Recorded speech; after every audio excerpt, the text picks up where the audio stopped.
Finally, only 40 minutes late. Not too bad. The pre-flight checks took a little longer than normal. Yeah. Right. Yeah, It's so good to have all three of us together. I know it feels like forever. It's been what, 3 weeks since we've had all three of us? Is it really? Yeah, I think it has. 2 or 3 weeks. Man. And you were the anchor again, John, keeping us all grounded. Yeah. How's your new job? How's your new job, John? I start next Tuesday. Oh, okay. 6 more days. But yeah, it's funny. I almost was about to be the flake for the 3rd week in a row. Oh. Because there's a wrestling event going on tonight in Cleveland that I was like 30 seconds from buying tickets. I'm like, wait, no, Wednesday, can't do it. So that's dedication. And that my new boss texted me and he was like, hey, making the schedule for next week. You're still good to start next Tuesday. Any specific time off you need? And I'm like, well, I mean, other than the Wednesday night that we agreed upon, no. So now I have a question for you for your new job. So it's at a movie theater, right? Mm-hmm. So what's the chances of you taking your podcast skills and rolling that into something that helps your movie theater? Slim, considering that it's a publicly traded company. Yeah, but I wonder, but you can't have like I'm saying on a local level, you couldn't have a podcast about the movies coming out. I mean, I'm sure I could if it's not like if you don't like put the brand on display. Yeah, like, I was just curious because I know at Penn Cinema they have that's a privately owned one where the owner does a movie podcast, and it's okay, but he's not a podcaster, and I don't think he knew what a podcast was until someone said, "Hey, you should do a movie podcast." So it's not as listenable, you know. Mm-hmm. Oh, because we are the epitome of listenable. No, but you have to want to do it. Yes, that's for sure. You know, like it's, I don't know. Well, actually, speaking of your new job, and I hate to do this already, but I'm wondering, is he going to get access to like the cool popcorn buckets before we get access to the cool popcorn buckets? Access? No. I see them first. If all goes like it did at my last job, I'll see them beforehand. That's good enough for us. That's good enough for us. Yeah, we just like knowing that stuff exists and you can tell us about it. Though I'm having popcorn bucket problems because I got the doorway built for the Falcon and I'm going to install it probably tomorrow or probably Saturday realistically. Tomorrow I'll be in a coma. I'm like I don't know where I'm going to put my popcorn maker and my popcorn buckets because I'm at this point where like some stuff is going to have to go. Like it's. It's probably a good thing you didn't get the Mjolnir popcorn bucket then. Yeah, I know. Yeah, the Force works in mysterious ways. Well, and that's why I don't want to go to the I want to go to Joe's thing, but I don't want to go to Joe's thing because like he has some molds and some casts and stuff like that, and I was like, he has a full-size Gamorrean guard costume. Oh yeah, that's a good costume because I've trooped with him when he was in that costume. That's a good costume, and the Greedo's nice too. Yeah, I haven't seen the Greedo. I've seen the Gamorrean guard a bunch of times, and I'm thinking that's how the size of me now. I mean, I could just wear my work pants in that costume. Well, the only thing that would interest me is if he had, because I was looking at the vac table, but the vac table is going to go for more money than what I want to spend. I just have you seen the vac table? It's big enough to fit in like 2 parking spots. Yeah, it's huge. Yeah, it's a ginormous vacuum table. Well, I don't know if that's the big one that's for sale. In the pictures, it looks like a small one. It looks like it's like probably 1.5 feet by 1.5 feet. Oh, okay. So he might be selling I know he has 2 at least. Yeah. Well, I mean, you can build your own vac table. Yeah. The only thing that always worries me about the vac table is the heating element. Everything else I can build, but I watch guys do the metal spool with the heating element, and that seems fine. But I also don't want my electric bill to triple every time I do a pull. No, I think his is natural gas or propane. Oh yeah, well I can blow my house up then. Now I've seen guys use space probably heaters. More realistic. Yeah, I've seen space heaters, and I've seen guys use ovens. Like they'll literally just take like an oven unit that you and they strip it down and mount it on top It looks like a like I don't know. But I'm like, I don't want to burn my wife tolerates a lot of things, but if she comes home and I burnt the house down so I could pull a set of armor, I think that would probably be where she draws the line. I mean, Yeah. But imagine you could have your own line of stormtrooper armor. Yeah, but the blanks, I'd have to because they're tougher than the problem with the 3D printing part. They're tougher than the molds, is because if your blanks aren't perfect and strong, you can wreck it with one pull. Mm-hmm. Like they got to be made of like a heavy stone, or like the Anovos made theirs out of stainless steel. Yeah, at least that's what they said when they made their TKs. That's why their TKs are so crisp. Yeah, and you can't use PLA. You'd have to use PETG. Yeah, well, you couldn't. You wouldn't be able to print it. You wouldn't be able to print a master for that. Oh, definitely not. Not even close. I've seen guys do it. Yeah, but I'm not saying like the thing with the ABS and all that, you have to.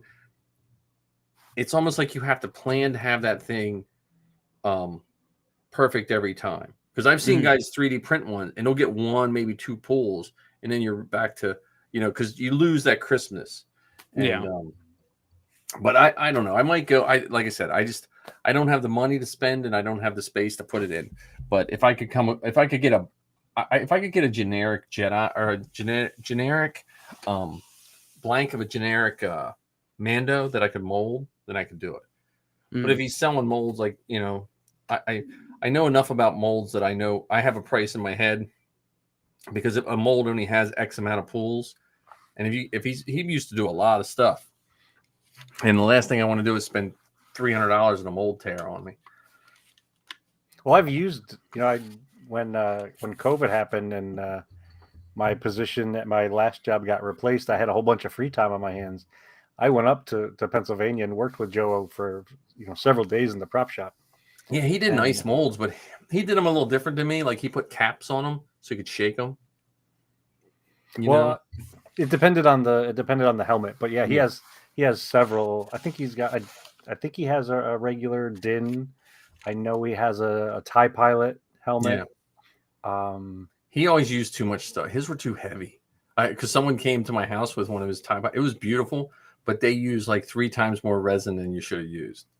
Because it feels like that. It might have been one of the ones that I cast. Well, it was like the first helmet I cast for Safi. It was unwearable because it was so heavy. It was just weighing on your head. So like Marty and I have it looks like a cookbook in my garage, and we weigh everything to the ounce. So when we get a perfect pull, then we write it down, and then our next generation of molds, the molds I'm working on now, when we get the perfect amount, we're going to write it right on the mold. So it's just like here's what you do, But I love how you keep a manifesto of. I love how you keep a manifesto of all your perfect. Well, and our measurements are weird because it'll say like 2 lines above the middle line, because we use these Dollar Tree plastic cups, because we were using Solo, but some of the Solo cups have a weird coating in them and it can throw off the resin. But the cheapo Dollar Tree ones, and the only problem is the one half of the component will eat the cup through about the 5th or 6th time you use it. So we just have a big stack of Dollar Tree cups and we mark them with markers, and Ken's seen how I mark my stuff. It's definitely not I'm not as refined Henry Ford worthy. Huh? Like it's not as organized and systematic as you would hope. It's a little better though since you've been here, Ken. When it comes to my mold, it's been several years now since I've done. So I mean, me and I think in one day Marty and I turned out 7 or 8 clone helmets in one day, and everyone came out perfect. So we got the system down. Well, the best part too about doing it in layers like that is you don't have to wait as long for each layer to cure. Right. And that's one of the cool things. You don't get bubbles in them either. Yeah. That was one of the cool things about working in Joe's prop shop is we'd have several molds going at a time. So I'd put layer 1 in this helmet.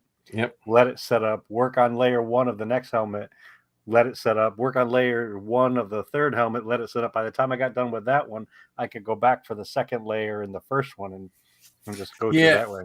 Well, and I think 3D printing has hurt the mold making to a certain point, like, because to the average person, a 3D printed clone helmet is no different than a cast clone helmet, and you can't explain the difference until someone's already, because they can get a 3D printed one for $100 or a nice cast one for whatever. I always sold mine for like $125.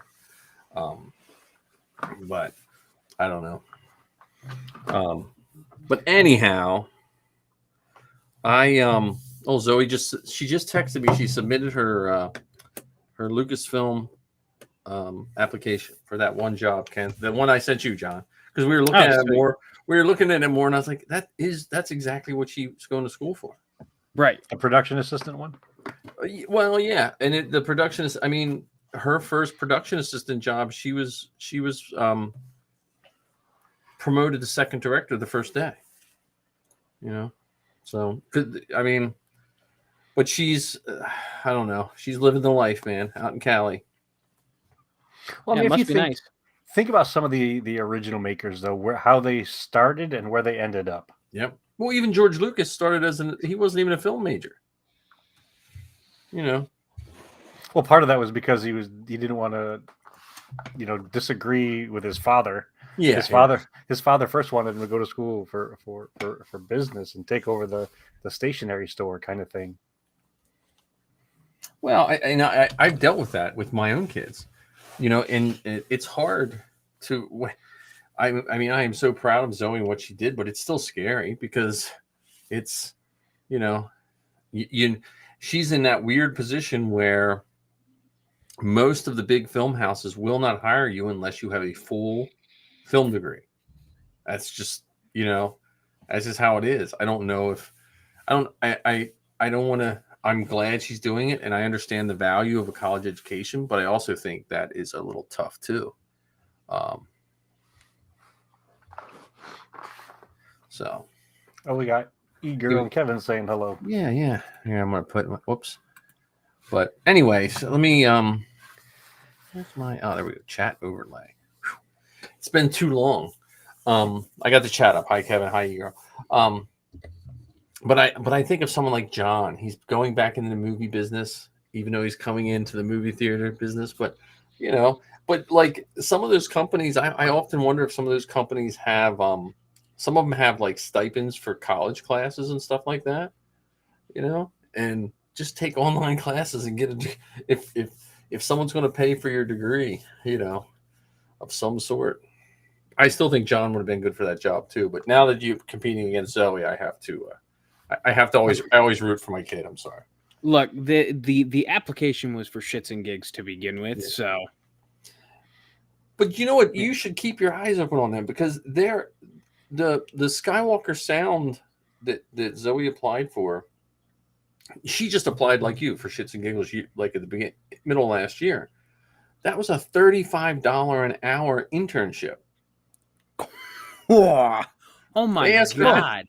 They asked her how much she wanted paid, and she was like, I get paid like $12 at Dutch Wonderland. And they're like, no, and it was a $4,500 signing bonus. Well, and the other part too is if you're willing to play the long game, meaning starting off here and learning it really well and, networking and interacting and just being in the right space at the right time. I mean, not to name drop or anything, but Matt Martin is an absolutely positively wonderful example of that. Yeah. What he started doing with Lucasfilm is nowhere near what he's doing now. Right. And part of that is just because he grew into that role, whether it's through exposure, through conversations and connections, and just being willing to learn and grow and flex and look at. I mean, he's the head of the story group, isn't he? Or one of the heads of the story group? One of the heads of the story group, and he's also in charge of their online content. I forget. I was sitting with Hembro talking, and he was telling me all of what Matt's job was, because him and Matt are really good friends. And then he was telling me all the stuff that Matt does, and Matt loves being part of the story group, so he wants to make sure whatever job he does for Lucasfilm, he keeps his hand in the story group. And then like Dan, oh man, my mind just went blank. He's the other exec I know. He lives in South Carolina and he works for Lucasfilm. I don't know how that works, but Well, I mean, some of these things are, you do the work and you connect remotely. Yeah, well, he does all their licensing, and he checks. Like, he was the one checking to make sure everything in the house was not violating any copyright. which like Zoe's room is fan art. It's like one giant copyright infringement, So, but yeah, I don't know. But yeah, you're exactly right, Ken. And Matt Mickelson has really got my brain cranking about this independent film type making of stuff. I have to just keep it turned off right now because I just got to get Zoe to graduate in December, and what I mean, and then I can play on my own stuff. I mean, here's a silly question: how much of Zoe's coursework are you involved in completing? Oh, none. No, it's just right now my focus is on making sure Zoe's doing well, and that comes down to money. Like her rent in her apartment is more than my mortgage. You know what I mean? Like it's just keeping. I just have to keep. I can't take any on any new projects right now. But I see the spring. If Matt is not filming, I want to be filming something. Marty has a really cool Tusken Raider script that we banged around a little bit. So that's the kind of stuff that you can do that doesn't cost a nickel. Right. So, I mean, I know that we've talked about it on here a couple of times, and I think, John, was it the Beskar Bucket where we were talking about the possibility of doing some of the behind-the-scenes, documentary kind of, recording us at a convention or... I think we talked about it on both shows. Yeah, but I think you guys did a really good job. You did talk about that, and I really like that. Because I think, like, when we go to Steel City, if you're not careful, you get caught up. Like, when I went to Steel City, I lucked out and got a lot of pictures when John and Safi were there. But there's been times I went to Steel City and I realized I just took 2 photos the whole weekend. So, like, if you have a plan, if you're like, hey, look, you take pictures and we'll do some sound. With that 360 camera, I always forget it. But that's almost like a film and forget. Mount it on my shoulder and just walk around, and we can do everything in post. But I think that's an awesome idea, because even from suit up, like, I would love to do a video of me suiting Safi up, just the intricacies of putting 000 on, or if I have Vader done, which, again, if I don't have Vader done, I should just throw in the towel, because no. I understand the sensation of that, but come on. No, but it's just a matter of a pause. Yeah, I know, but I mean, I literally have all the parts now. Like, and once school is back, this summer, I don't know. I think my free time got the best of me this year compared to most summers. I'm a little more planned out. I think it was this summer. I don't know if it was the heat, if it was my mental, the girls, Zoe going to California was hard on my brain. Well, I think this summer was almost like, going up to a really well-stocked buffet. Yeah. You put way too much on your plate, and by the time you got back to your table, you couldn't enjoy it all. Even though, the summer's not over, there was lots of options, lots of things there, and you also have to, tally up all the amazing things that you did this summer. I mean, crap, you got a herd of Tuskens together. That was an absolutely positively wonderful day. That took up more than just that day. There was the setup, the teardown, the preparation. Well, to talk about Tuskens, I'm glad you brought that up. I found the perfect fabric for my Tusken now. I bought that 12-foot drop cloth at Lowe's. No, and it's that tight weave, so it'll do the inner robe. Okay, it's a different weave, and it was like $12. So I was like, because we've all done it because we build costumes. You just wander around the store and you're like, oh, that would make a good. And I saw there was one that someone had tore open, and I was like, I grabbed it and I was like, because I didn't want one that was like plastic on one side or something. And I was like, and you also want you don't want one to be so abrasive that and this is soft rubbing against your skin. This is like the rich man's drop cloth. It's not like those ones that are like heavy canvas. Now, is it big enough to be like one sheet? One sheet. I can drape it over me, and I'm gonna mark it out, sew it, and make the whole thing. I'll be right back. Yeah, that's yeah. I would like to do the Safi, Kevin. I would love to do that. We're I'm in the midst of upgrading her costume too. So right now, I did what makes me get stuff done. I have all the wood for my basement covering the one side of my garage. That's the only way I get stuff done because I can't do anything else until I get it installed. So I just kind of forced myself. But then, man, my headphones are shot.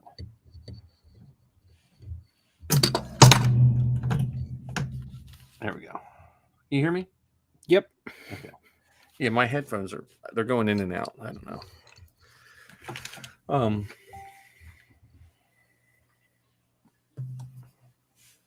I have to put Bluetooth, I think. There we go. Say something. Hello? Okay. Hey, I'm lost a channel on these. I don't know why. I don't know. Yeah, there we go. Oh, there we go. Here we go. Yeah, Zach's jumping in. Oh, is he on Facebook? Yeah, what did he just sent me a message. Oh yeah, Zach's going to go for his vacuum former. Good. And then I won't have to go for it. I hope it's not like an auction thing, like because I'm bad. I'm the car salesman's best friend because whatever the sticker says, I'm buying it. Mm-hmm. I'm just not a hack. That's a good thing because most places don't haggle anymore. Yeah, I just never was. I you know what I mean? Like people are like, what? Yeah. And I'm just like, this is what I want. And I hate that kind of stuff. Mm-hmm. So yeah, I don't know. Yeah. My mind's a little off tonight. I'm just going back to school. But Rogue One, are you seeing it tomorrow or Friday? No, there's not an IMAX theater within like 100 miles of me. Oh, okay. So yeah, I looked and looked and looked, and there's nothing. Nobody's playing it around here, and I was so upset because I haven't seen an IMAX movie since 2010, I think. Really? Yeah. Well, like I said, there's no IMAX theaters near here. Yeah, Kevin, mine might. I don't know if it'll be Light and Magic. Mine is more. It looks better on pictures than, John was there. He's seen my garage. It's not as nearly as impressive as it shows up in pics.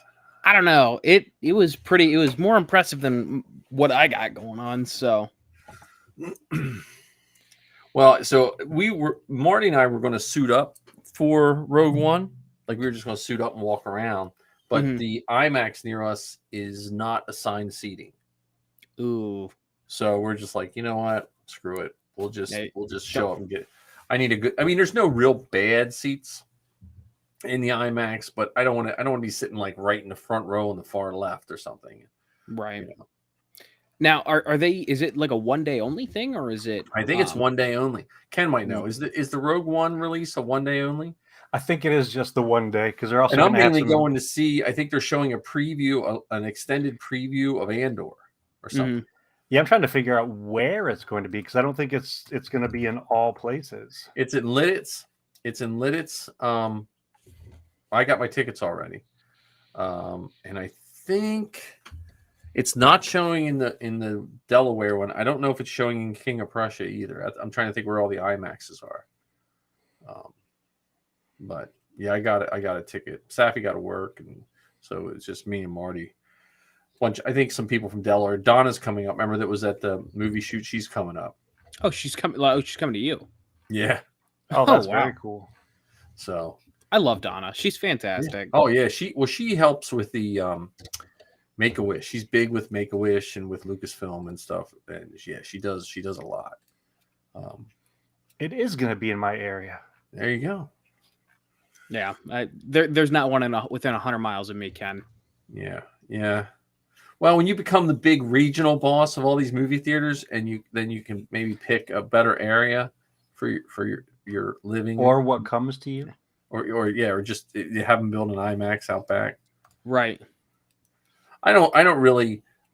Again, if I have my choice between IMAX or getting to pick my seat ahead of time, getting to pick my seat ahead of time wins out. You know? I wholeheartedly agree.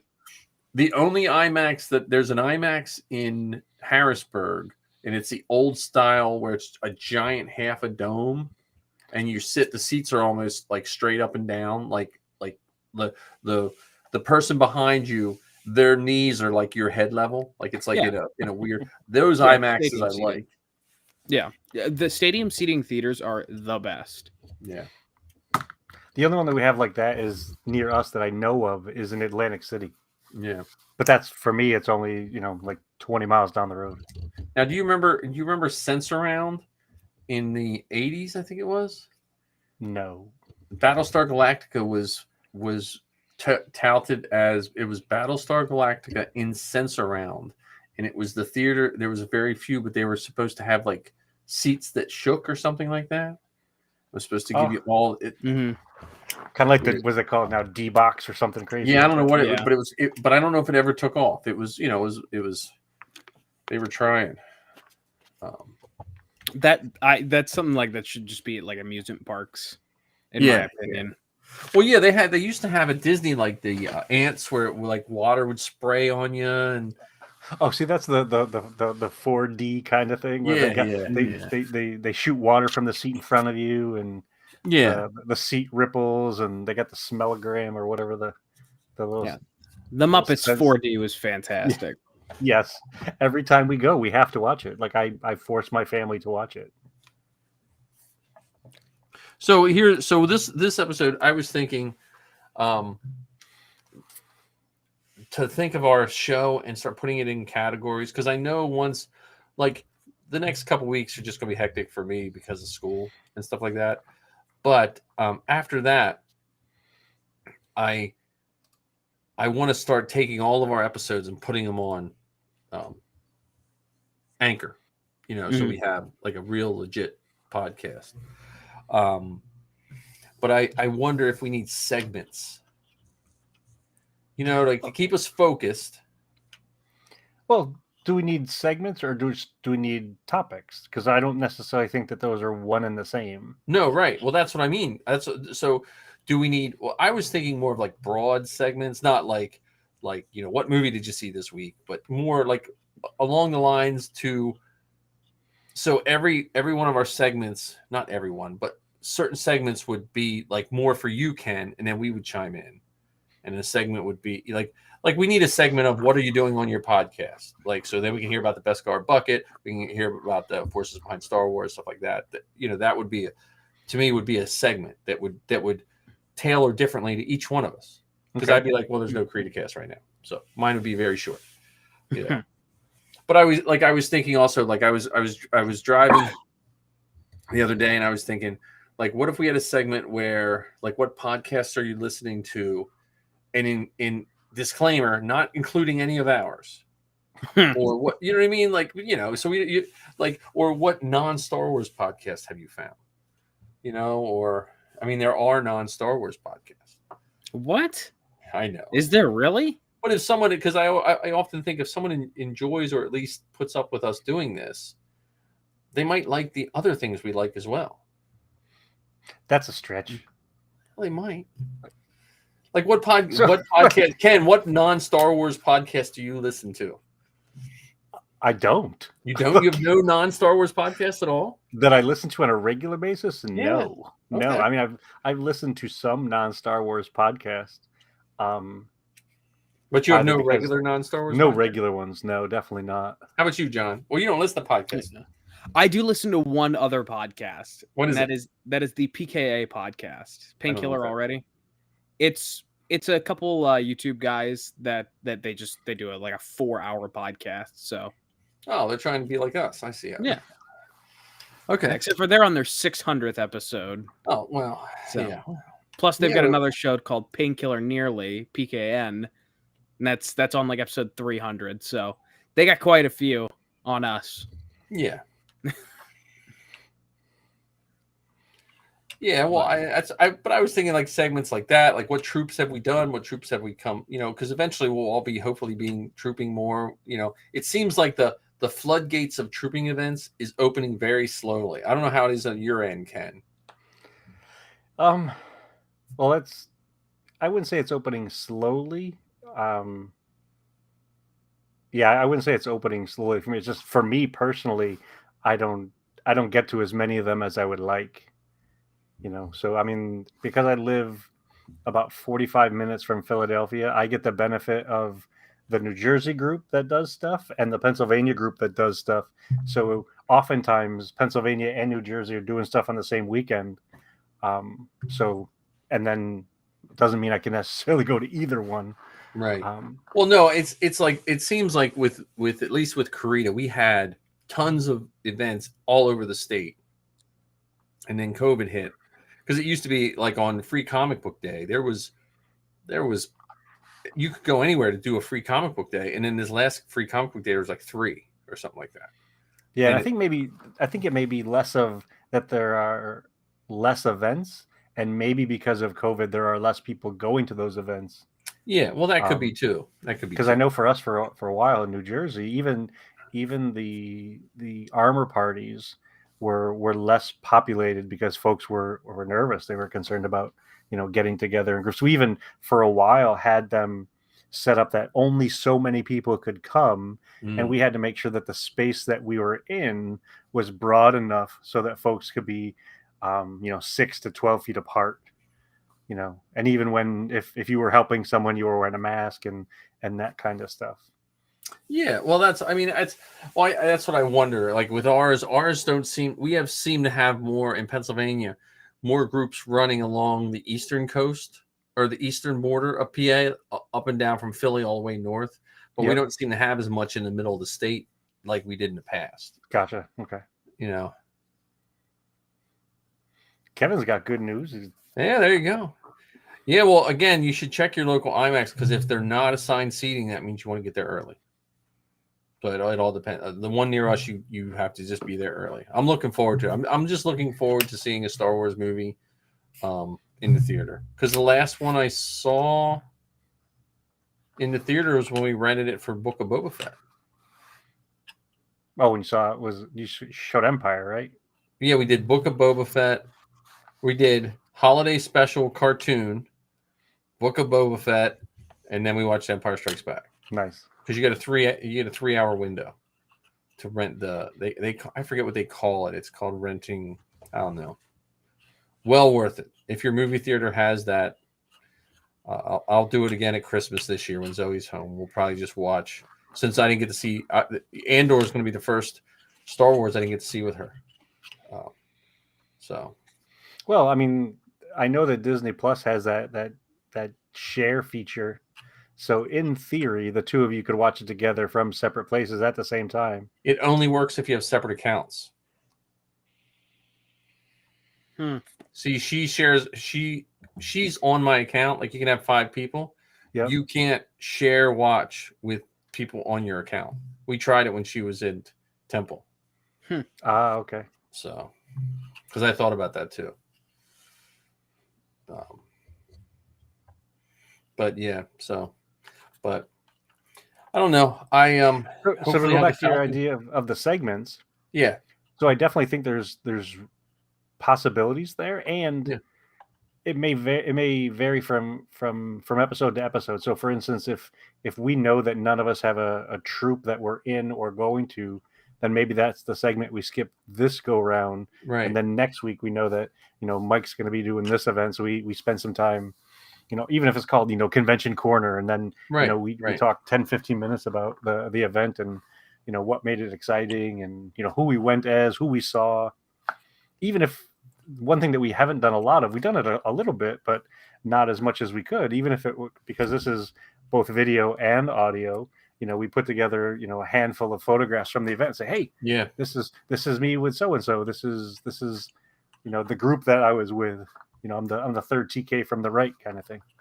Well, and the other thing I was thinking too is we could do Unifying Fan Network. We could do honorary or podcasts we think that would belong in the Unifying Fan Network. Like not officially or whatever, but hey, this I listened to this podcast and they meet this episode meets all the criteria. Well, I mean, we could do one of those right now. I mean, give us one. Give me one. So give us Blast Points. Blast Points, okay. Blast Points. Have you guys ever listened to Blast I Points? think, what, I'm looking right now to see if I think it's on my podcatcher. So this is done by two gentlemen. They have lots of guests and visitors and so on. Jason and Gabe, and they are absolutely positively our kind of people. I mean, they have done episodes on the sounds of Star Wars. They've done episode on the art books. They've done episodes on reviews of Star Wars. So, and they've interviewed Tom Spina. They had just Nick Malay, just absolute wonderful guests. And they love talking about the makers. They love talking about how these things came into being, and they're so upbeat, positive, optimistic, silly, fun, creative. They are if I were to cast a net and say I wanted to catch this podcast in the Unifying Fandom, that would be one of the shows. Okay, so that's Blast Points. That's a good one. It is on my podcatcher. I have so many Star Wars ones that I have to get a little, like in the summer I get a little pickier because I don't drive as much. But yeah, so that's Blast Points. I'm looking at my list of Star Wars one here on top. Have you listened to the Dad Batch? The Dad Batch? Yes, the Dad Batch. I think I sent something, or on Facebook I posted. It's guys that, so when at Celebration Anaheim, when they had the cosplayers dressed up as the Bad Batch that came up in front of the panel, it was the Bad Batch, and then that's all those guys, and they're all fathers, and they all build costumes, and I think they're all in the 501st Rebel Legion, all that kind of stuff. And they're on episode 3. It's called the Dad Batch. Oh, I gotta check that one out. Yeah, they're good, and their personality, it's pretty funny because their personalities are all. I wouldn't say they're all like the Bad Batch, but it's pretty funny. Oh yeah, good to see the Arcs joining us. Yeah, Arc sees your banner. Hang on a sec. Hey, Saf, you might have to turn that down a little bit. She's playing. I didn't want Fortnite to be coming into our Star Wars. Yeah, I have the Dad Batch. I'm trying to think. I have the Beskar Bucket. I have Father and Son Galaxy. Yeah, that's a great one. Kerwin and Keith, wonderful people. They just recently interviewed DJ Elliott. Yeah.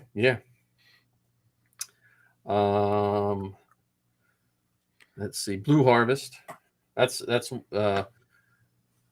Haas Barker. That's one of Steel Saunders' friends. Steel Wars. I love Steel Wars is one of my top. Rogue Rebels. You told me about Full of Sith too. Full of Sith is good. Children of the Watch I've heard of, but I don't think I've listened to too many of their episodes. Kevin was mentioning Children of the Watch in the chat area. The 501st cast I like. I think that's one of the first ones I started listening to. Is that different than Rexing Around? Yeah. The 501st is the Rexing Around's good too. Rexing Around's a better video one, I think, to be honest with you.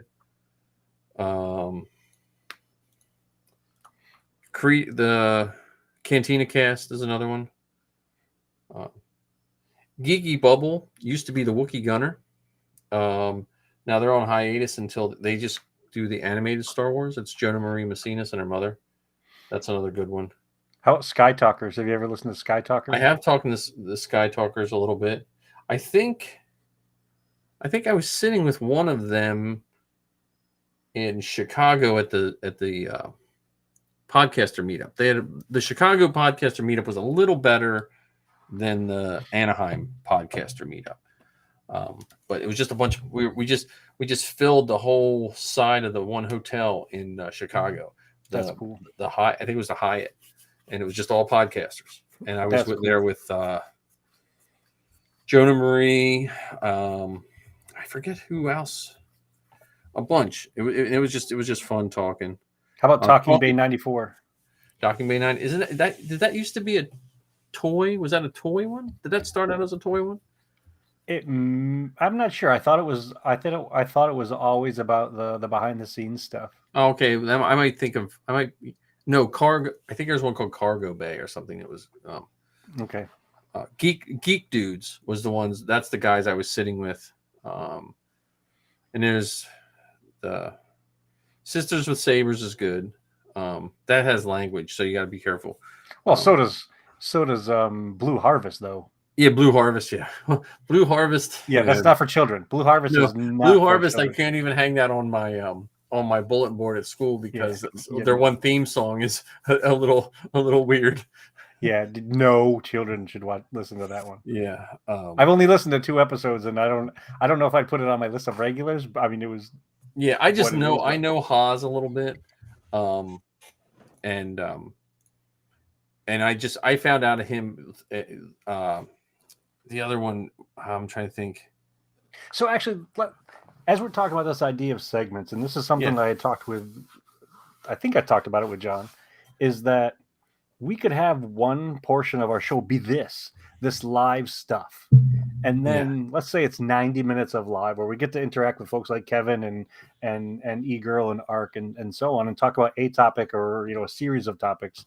And then at the end of that live session, then the 3 of us get together and record this other piece that then gets posted at a later date. So in one night's time, we're actually creating 2 bits of work. Mm-hmm. Yeah, that's not bad. Or in our case, we could do 2 segments after the live stuff with the amount of time we spend talking. That's true. Well, the other thing is, I want to start thinking about doing conventions, like live recordings at conventions. John, you see where this is going? Like, look, I'm trying. I would love to do that. So here's going to be my request for you. It's homework for the teacher. Okay. Write some of these things down so we don't. I know we have the benefit of the recording or whatever. Yeah. But so that the idea doesn't get lost, and we then put effort out into making those things happen. Because I think that idea of conventions is fantastic. Because I think of where you and I sit, Ken. It's a little tougher with John, possibly Steel City, but Steel City, at least for me, for the last 5 years, has not been overly receptive to podcasters. And they weren't hostile or anything. I just think they don't have the space. Well, is it also possible that they haven't had a podcaster presence enough to know that it's worth having? Well, they haven't had anybody organized enough to say, "Hey, this is what we'd like to do, and this is how we'd like to do it. Give us a shot." Right, and see, for me, if I can get them to listen to me and just give us an August spot, because the best time for me to do a live at Steel City would be August, because I'm not at work. I could be out there on a Friday. I could set up, do all that, because I have the stuff for remote, and especially post-COVID, you don't even need half the stuff you used to need, compared to when we would have Zoe plugged into a computer that ran to a camera that was trying to find the Wi-Fi, and I have wireless mics. Does Steel City have those tables for the named cosplayers? No. Okay. The problem with Steel City is they're really outgrowing their space. But if they move, I think they destroy what Steel City is. If they move down to center Pittsburgh, I think you lose some of what makes Steel City a good con, at least in my opinion. I agree. Because it's that weird. You have never been to Steel City. Not yet. It's you're trapped at the con and there's nothing around, and it's a weird. It's when you go there, it's con life the whole time you're there. Yeah, And if you put it in the city, then people got to pay for parking. You know, it starts spreading out, and you lose some of that. Yeah, Ken, it is. When he says there is nothing to do, there is nothing to do. You can go get food or go to the convention. That's it. You are in con mode 24/7. I mean, there's a mall there, but it's not a very good mall. It's half of it's shut down. Yeah. It's hard. It hardly could be considered a mall anymore. Yeah. So it's a big building. Yeah. Well, and I know with Steel City, I heard they're moving some of the celebrities into the hotel.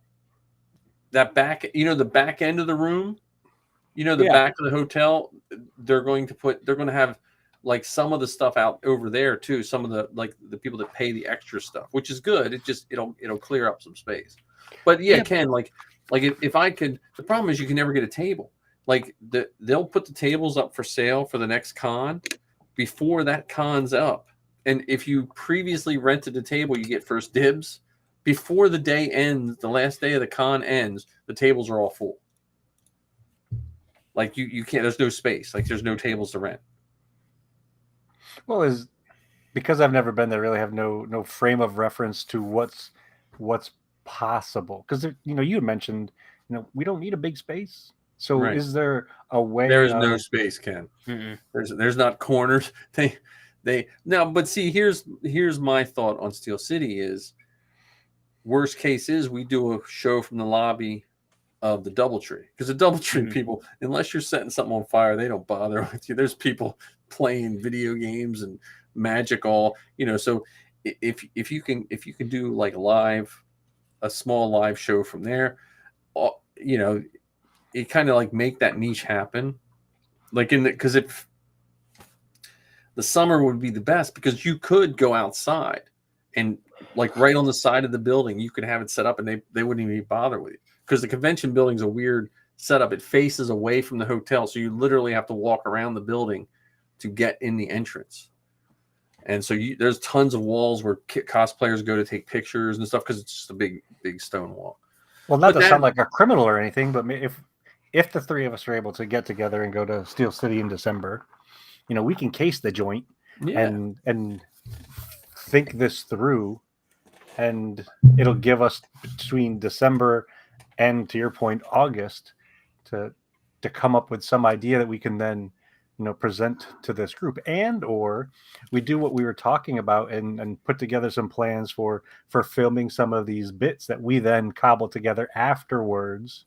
Vader in the mall. We could go across to the mall. We just walk right across to the mall. We get bits central. Yeah, because the mall people also do not care. I know people are walking in with like giant swords, and they're just they just look at you. Well, and that's where you ask them to do the fun stuff. So one day I asked Heather to go out and take pictures of me in my Kennex costume, and I asked her to go with me to the local GameStop. Yeah. And so we went in and said, "Hey, is it okay for us to take some pictures in the store?" Yeah, just don't put me in it, and don't put the name of the, don't showcase the name of the. That's fine. Just it was the employee, me, Heather, and then one random person was coming in as we were going out, and they just walked by looking at me and just carried on their business. So doing those kind of things in costume can be quite fun. Well, and have you seen Starkiller's display? The Starkiller base, or Starkiller Garrison's display now? No, not their yet. display. It looks like they got rid of the table format. Like I think they have a little table off to the side. Like they got rid of the format of giant barrier table with a crap of stuff you can't touch, and then grumpy people sitting behind it. They got rid of that format, and they have the spikes with all the Stormtrooper helmets on it. So you can stand right there with them as a background. And Starkiller, if anyone, if I talked to Starkiller, they would probably let us broadcast from their spot. I would almost, Zach would, the head of them would. If that's the case, then why don't we build an episode around that idea? Well, that might be a good behind the scenes. That might be Well, it could be behind the scenes, and or it could be the opportunity for us to like connecting to John's Beskar bucket idea of, makers talking to other makers, so where you get to interview 4 people from Starkiller Base. Yeah. What costumes do you have? What costumes would you like to have? What are you excited about at this con? And then you do that with several of them, either in costume or not in costume. Yeah. Well, and that's where I think you and I have it better at the Oaks, because there's no shortage of space at the Oaks. Does that make sense? The only downside to the Oaks is the sound, because Zoe has done some panels at the Oaks and it's terrible. It's not the best to broadcast because there's so much sound. Well, maybe it's a matter of instead of broadcasting from there, recording to broadcast later. Well, see, and I have wireless lapel mics that I can plug into cool. so you can clip in and you have a battery pack on your thing. You plug it into the board and you I only have 2, but 2 people could do a good podcast without it. Knocks out a lot of that background noise. And but yeah, like the Oaks would be a place, and the behind the scenes stuff. I think I just think that would be neat, because to see what we do, because I think there's still that misconception that all these costumers are these super duper over talented, snobby, rich people that have, and none of us are anything at all like. I mean, I'm not saying we're not super talented, but I can show pretty much anyone what to do, what I do, if they give me enough time. Like, I'm not, setting the world on fire. From a distance, our stuff may look fantastic. I think I look good in some pictures, but if one of the prop guys or gals from the show were to come up to me, like, I don't know if that's really all that great. Well, I can say I honestly got a compliment from the prop guy that does the painting for the live action. So I'm glad you picked up on that lobbed pitch. I know at least one of my helmets is that good. It's funny. Zoe was talking to those guys today, and the guy who does the sculpting said, "Oh, so I heard you own one of my helmets, and I've trained Zoe well." She said, "Yeah, no, I own 3 of them." We've already got one person who's already committed to coming and seeing us in action. Yeah, there you go. Well, now I know, but Ark is. Aren't you in the South? He's in Maine. Oh, Maine. Oh, that's right. I'm thinking of someone else. He might be in the south of Maine. Maine. I think. I was in Maine. Wrong. I was in Maine for a week when I was a kid, and I got bit by so many black flies. I was like, I'm never coming back here, because we were like by a pond, and they were like, or a lake, and they were like, now don't swim in there because there's leeches, and don't stand near the water or you get bit by flies. I'm like, flies don't bite, man. That was, oh my god, it was like horse flies on steroids. And Ark told us he's up north. He's almost Canadian. What's the Canadian garrison's name? Is there more than one garrison in Canada? I would guess there is, because Canada's pretty darn big. Yeah, I think the black flies are like 3 meters wide. Well, I don't know, man. That was because I just remember we went for like one of those, when you're a kid, you go on mission trips where you like help set up camps or something like that, and they were like, our choices were Virginia and Maine, and I remember seeing on the paper it said there's no snakes or no poisonous snakes in Maine. I was like, oh, okay, I'm gonna go to Maine. Yeah, that's because the flies kill them. Yeah. Stormtroopers are across the border. Well, there's 501st members on every continent. Not Antarctica. Yes. I don't know if it was scientists or something, but if you look in one of the old issues of Star Wars Insider, they took their armor to Antarctica and took pictures. So does that make it an official troop? I don't know. Did they get credit? You know what? Not a single one of them had a sand trooper. I mean, a snow trooper. What a missed opportunity. Yeah. So I only see when I troop. Now I'm sure this isn't true, but it always seems to me I only see snow troopers in the summer. Like, we'll troop a cold troop, and there's not a snow trooper anywhere. But like, we were at that Reading Phillies game, it was 98 degrees, and there is a snow trooper. I'm like, oh, you have to be dying in that thing, you know. And we have a lot of tall troopers because I haven't seen a lot now. And I get jealous of these guys. They're like 6'4". I'm like, why wouldn't you just do Vader? You know, I'm physically going to cripple my feet with these lifts so I can be Vader. You know, you can just walk in and be Vader. So, well, I think with Vader, there's a lot of pressure. Yeah. Where with the troopers, I mean, yeah, it's cool and everything, but they can just show up and do whatever. I guess. I am 5'10". If I stand up straight, I could probably get another half inch, but my one knee got messed up, so I'm just skirting 5'10". I think John's what, like 5'9"? Yeah, I think we're both 5'9". Yeah. And then Marty's I think Marty's 5'11", but he does Chewy. It's just funny, like when Marty did Chew, when I talk to Marty, it's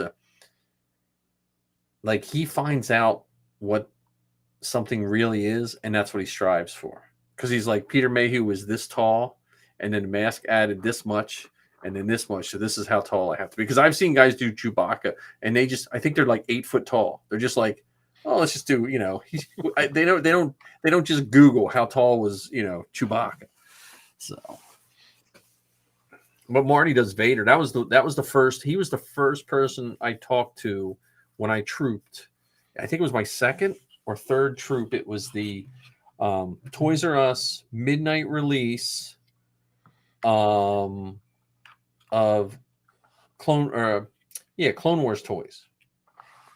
You know, like the cartoon Clone Wars, and he was Vader. He did Revenge of the Sith Vader, and I trooped with him all night, and we were suiting down. And I was like, "Oh, you tall guys, you know." And then he took his boots off. I was like, "Yeah, you're the same height as me." So.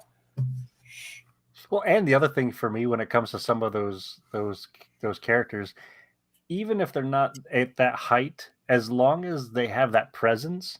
Yeah.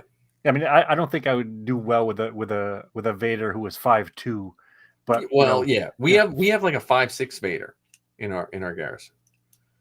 You know, so like the helmet, because I wore Marty's Vader with smaller lifts, and the lifts put me up to 6'2", and with the helmet it put me up to like 6'6". Gotcha. And yeah, the presence, like my shoulders are bigger. My shoulders are bigger than Marty's, so he has his Revenge of the Sith, his chest piece set up high, and that was the only thing I didn't like because it pushed the helmet down into my neck. So my chest piece doesn't have to sit up high; it'll just sit right on my shoulders. Gotcha. But so would you say Marty's a petite Vader? No, he looks good in his Vader, but yeah, because he wears shoulder pads when he wears Chewie. And Chewie doesn't have broad shoulders, but you need Marty's big with silhouettes, and it's just his photography in nature. So he makes sure that the silhouette looks nice. Yeah. So now I'm thinking of all this. I was like, man, I just want to shoot some more of the Falcon. I should send those stuff for sale to Matt. He could buy that interior of the Falcon. You know, that cockpit. Yes. Right. Doesn't cost anything to send the link to him. Yeah. Just do it. I don't know how you justify that expense for an independent film. I bought an interior of a Falcon. I would think unless you had a pickup truck, the transport would be a box truck. Would be, huh? You could rent a box truck. Yeah, but would that fit in a box? I don't know how big it is. You'd have to rent one of those like a moving truck. Huh? Like a U-Haul, like a moving truck. Yeah, no, but the trucks like you rent from Home Depot that have like 3 tailgates, like the whole bed's just flat. Oh yeah. Yeah, just strap it on there. That'd be fun just to drive around with.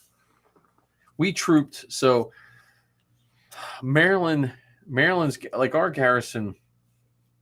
Sometimes they go a little overboard on protecting Lucas Wright's copyright and stuff like that. You know, I don't know if you've run into those kind of people before, where they think they're like the copyright police. You know, we have not heard from the Inflatable Falcon people. That would be definitely in this segment if we found that. But we trooped in Maryland. There was this church. I don't know if it was a church. It was some religious organization. And every year they did a corn maze. And it was always a knockoff of what was ever popular. And so they made an interior of the Millennium Falcon on the back of a truck. And the characters were almost Star Wars-esque. And then we trooped in front. So it was like the guy, he wasn't Luke, but he looked kind of like Luke. And so like Hardware Wars? Yeah. Live and in person? And when I go down to IKEA in Maryland, they always have a billboard on this one field. And like one year they did Lord of the Rings knockoff, but it was like something ring or something, and they did a Harry Potter knockoff one year. And so, but we trooped it one year. I was like, oh, and I don't think our garrison would really fall for that. But, well, Ark, you're five. Sometimes I think, so let's say you hear about that event and the garrison doesn't get. Who's to say you don't just go? Oh yeah, I know. I'm just showing up in my costume. It fits the requirements of somebody looking like somebody else. Well, I also think certain people get overly. They think Lucasfilm is watching. Lucasfilm doesn't care. They're happy as long as we're not like murdering people in our costume. I don't think they're not. They got bigger fish to fry than a bunch of fans. I mean, there's been Star Wars, strip shows and stuff like that, and I've never heard of, them sending them a cease and desist kind of thing. Right. Or what is it? What not voodoo. I'm trying to think. Cabaret. That's what it is. Yeah, Star Wars Cabaret. Yeah. So it's a little fancier than a strip show. That's what. Welcome back, John. What did I miss? Oh, we were talking about knockoff Star Wars. I did an event in Maryland one year where it was a knockoff Star Wars float. It was almost looked like the Millennium Falcon. It almost would look like Luke, and then we marched in front of it. And then the only bad part about that troop in general was it was like a 2-mile parade, and then all the troopers climbed in the back of the pickup truck, except I was the only guy in TK. I couldn't. So they had a box truck, a box panel, like a tool wagon where you put tools. I had to ride in that. They had to close. It was completely dark, and I had to stand up and hold a rail with my helmet on and everything for like 5 miles. And then they opened the ramp because it was just an empty like utility trailer because I couldn't sit. Yeah, that sounds like the beginning of a horror movie. Oh yeah, they were like, because I had two choices to walk back 2 miles where we came from or ride in the back of the truck. So I mean in the trailer, because I was like, I can't sit, and I couldn't take my armor off because we were like out in the middle of nowhere. Like, so I was like, I'll ride. The only thing that gets in the way of me sitting is my cod piece, and so thankfully my costume is built in such a way that I can just remove the cod piece at will, and if I need to sit, I can just take that off and sit down. See, my TKs, the back is not cut on my Sand Trooper. It's cut. My TK, it's not. And my main thing that keeps me from sitting in TK is I'm just too fat. I mean, if you get a thin guy in a TK, man, I've seen him do somersaults and sit and all that kind of stuff. So fall down at will. Yeah, take dives. Like Zach's falling down. So Vader, I can sit. Gives me a little bit of a wedgie because I have the one-piece undersuit. But Vader, I can sit. But then you have a 50 capes you got to worry about stepping on and sitting on. And I'm gonna put like orange duct tape along the bottom of my cape just so people don't step on my cape. Well, that's not gonna help.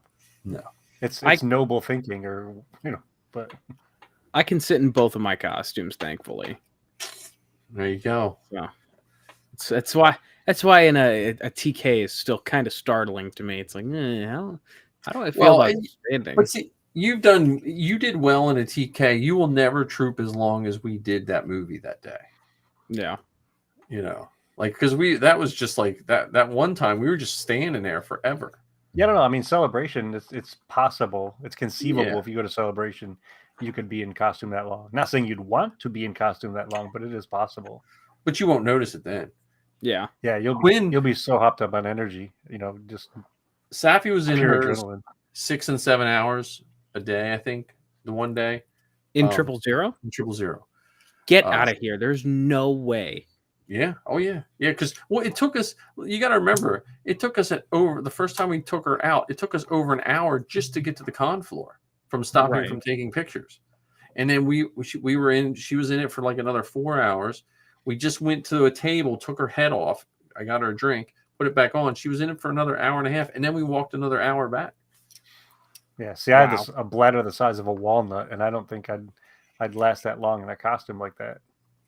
Well, and then Quinn, he was in his biker scout. He was just so excited to be, because we had just got his biker scout finished not too long before Celebration in Chicago, and he was just, I brought it out in my van. Like my van was like, it was packed. Like there was no room for any. Like we were just all wedged in there because we had 000 was 2 totes and a table. You know, we had my TKs. Zoe had all her totes, and we took Quinn's biker scout, and he wore it like from morning till night. Like he just, he was just wearing it all day.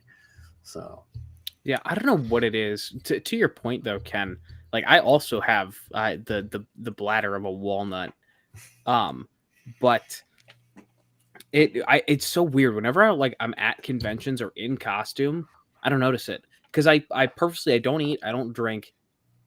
Solves that problem. Okay, you got to drink when you're in costume. Well, okay, I drink the smallest amount that I have. No, you have to hydrate. You'll sweat it out because I've seen guys take a header in their costume too, because they're worried about peeing. Because when I first trooped, I was the same way. I was like, man, what am I going to do? And then I realized I sweat most of it out anyway.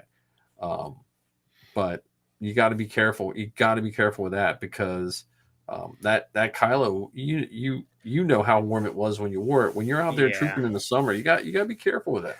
Yeah, so, Kylo, I will have to hydrate. I think we could do an entire episode on healthy costuming tips. Yeah, air cooled suits.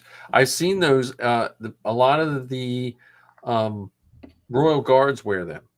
It's a unit where you put ice in it. Mm-hmm. And it basically just has a fan that sucks air in over the ice and sends it up 2 air hoses up their back. But some guys have tried like those suits. The problem is most of it just doesn't. It's not comfortable to wear under the armor. I've seen some of the X from Airsoft and I tried a bunch of the other stuff too. And see, I think one of the challenges with those kind of setups is they're designed for a different application. So, you're wearing normal clothes over the top of them. You're not necessarily wearing something as restrictive as a costume. Now, it might work in some costumes. Like I think one of those cooling setups might work under my Mando. Yeah. But it may not work under all of them. Well, and so I came in through when I had Zoe and Safi. So I had to watch my stuff and their stuff. So I tried to make my stuff as simple as possible. And a lot of guys are putting fans in their helmets. And I never used fans because when I played paintball, they had fans that went on top of your masks. And that buzz, even though it was really quiet, bothered me. It just And then I wore Marty's Vader helmet for about 2 hours with the fan. And it was nice, but I could not hear. Because it was little CPU fans, and they were just humming enough. And then with the Vader helmet and restriction of your sound, and so someone had to literally put their face right in front of my face and talk to me for me to be able to hear them. So you have to look at all that. Let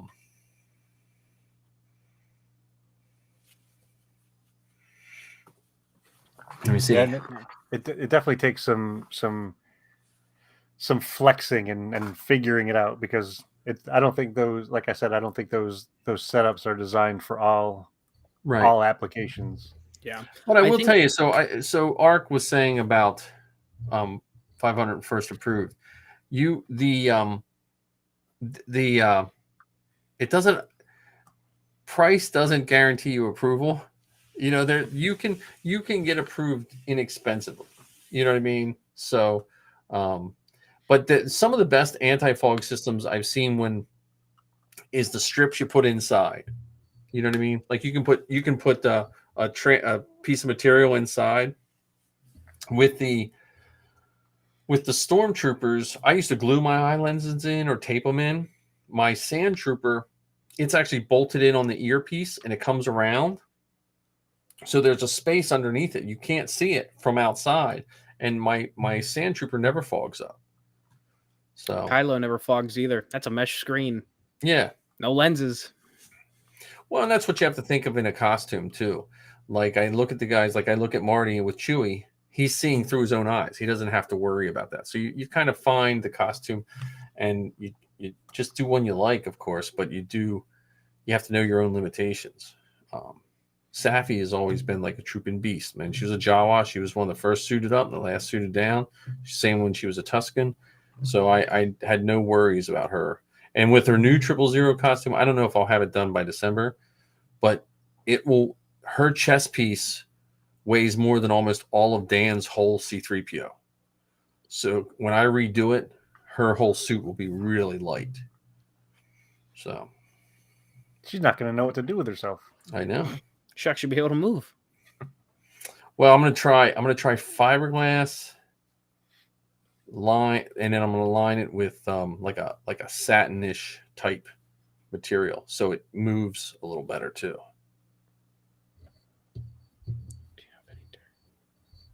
You see what's it say? Do you know any? I think there is. I want to say there might be a CRL for one of those clones. I'm not sure, but here's the thing, huh? I would be shocked if there wasn't. The again, what's nice about that is if you build it, you can make a CRL. And they've made CRLs to me that don't even really make sense. And now John's going to hate me saying this, but they make the live action Rex. You know, so you can do animated Rex or live action Rex. Well, there hasn't been a live action Rex yet. You know. Mm-hmm. Well, do you count Return of the Jedi live action Rex? Right. Well, that would, but he would not be. He would be Rebel Legion then. Yes, there is a 2D Clone Wars Fordo. What's the parentheses they put for that? Like, you know how they have the, is it micro series or something? No, it's do you have just the ability, CW. John, do you have the ability to put the link to that CRL in the chat for or yeah, we can put it. Yeah. We can put a picture of it up too. I'm just looking at all the clones. Attack of the Clones, ARC Trooper. Hang on. Phase 1. Also, I primed some of my clone armor, so I have too many irons in the fire. And you want to add more with movie making and yeah. Oh yeah, I know. Okay, just putting it out there. Wow, there is a delay on the chat functionality here.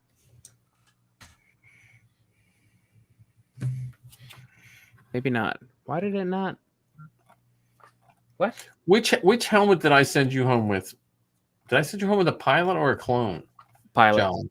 Oh, okay. Pilot and the Imperial Cadet. Oh yeah. Okay. Why is it not? Oh, it's probably because it is a link. What's the name of that? What's the name of that when you're doing?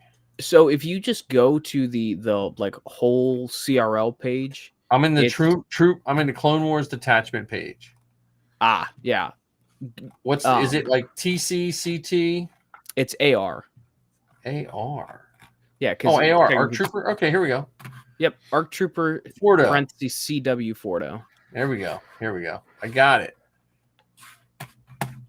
And it looks like, honestly, the armor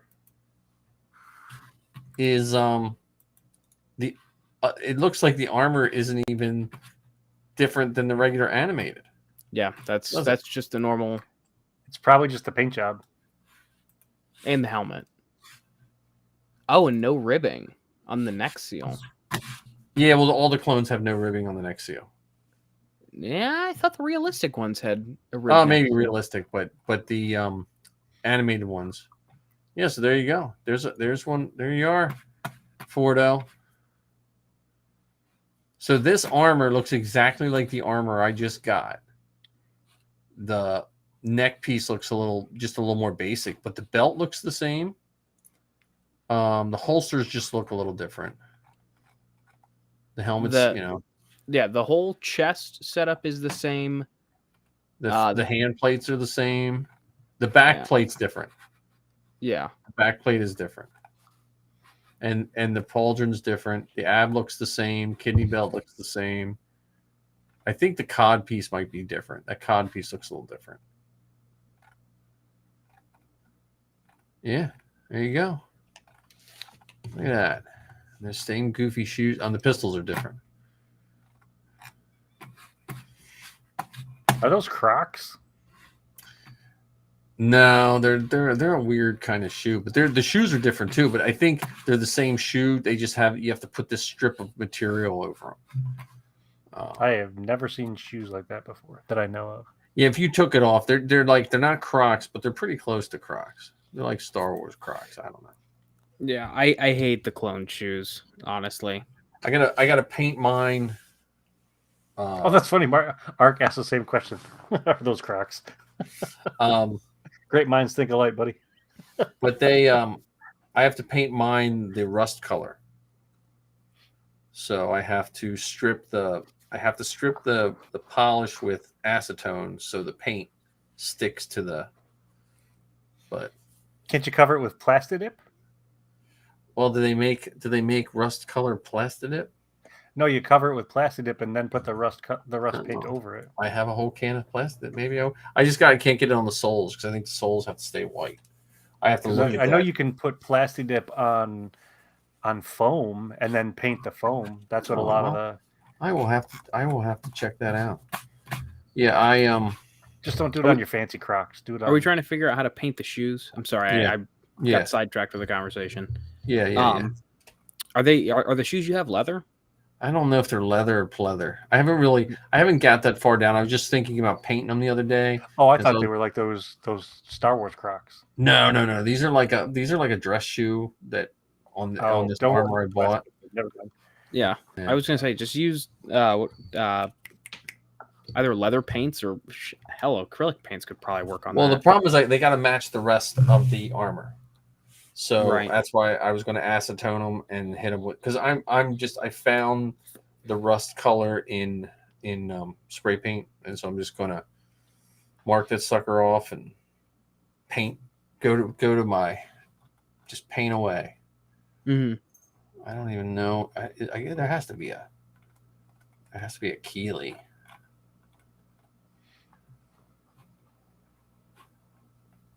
I had someone do a Bomb Squad guy, which I thought was an odd one.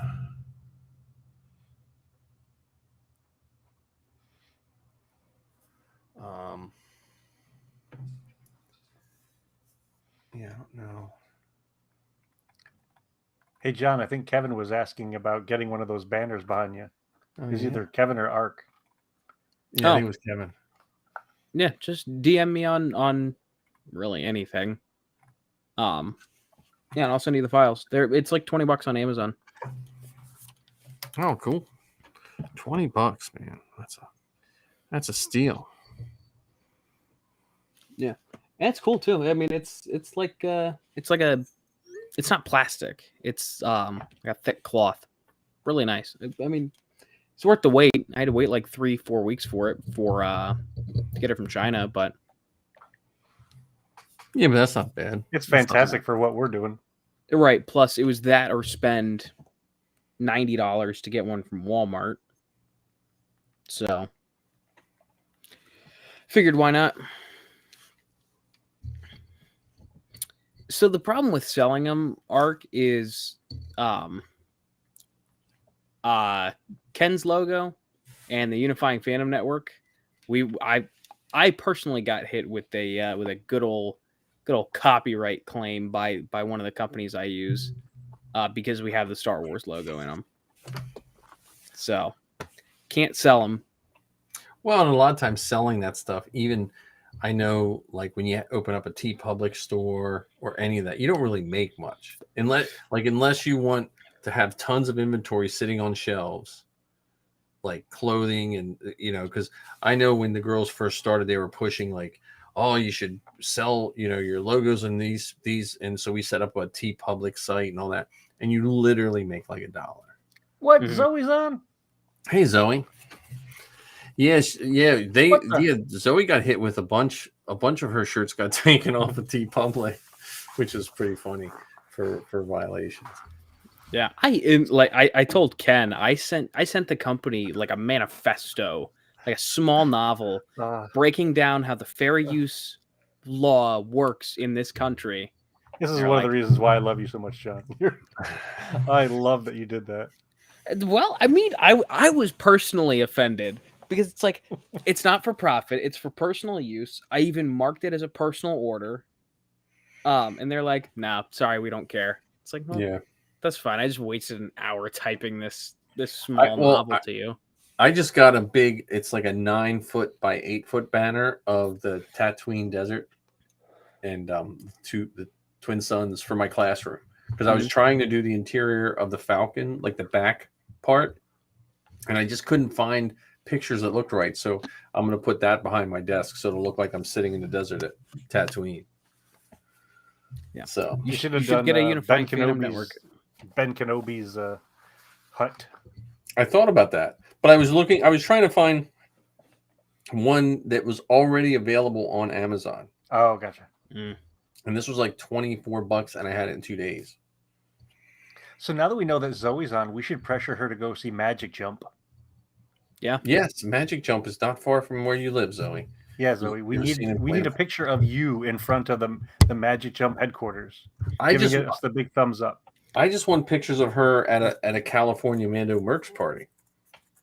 Magic Jump takes priority, man. Maybe they'll have a Magic Jump at the. What if all the Mando merch have an inflatable Falcon? I'm packing my bags and moving to California. If that's the case. Yeah. Heather can hold down the New Jersey fort. I'm going to California. I got to get into the. It's like a requirement. For your photos, you have to jump in the. In the jump. In the jump. Like that's the first test. So. Yeah, she has that, and then she has. Is it Saber Guild Prime, Zoe? Is it is that Sal's temple? He's not the master of Terras Kasi? No, but it's Rob, the head of the temple there is the one. Here we go. Well, you can walk there. It's not that far. It's not that far. And I think John and Ken will pitch in. We'll do a 3-way. We'll do a 3-way Venmo for you. You bet. Yeah, make a donation. I will donate to that fund. We'll donate to the college fund. Yeah, as long as you harass whoever this Elizabeth character is. Yes, for not returning our emails.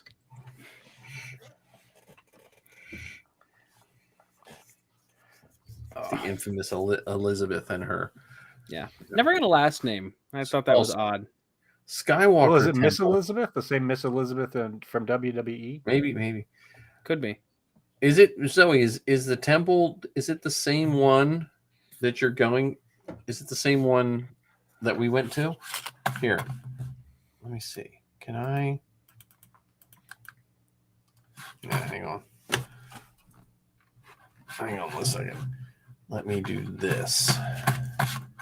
Zoe, check your Facebook Messenger, and then we can harass you in person.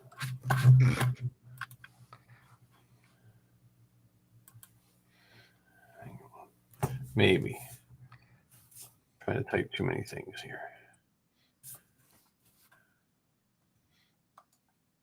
Why does Facebook slow everything down? I would think by now they would have run it much more lean.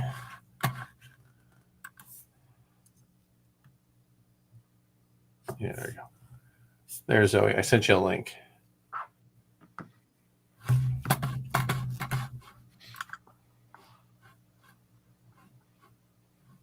There we go. Oh, I did like your car, that badge you got, John. Is that like a you wear when he's not in costume? Yeah. No, I think you should wear it when you're in costume. You know.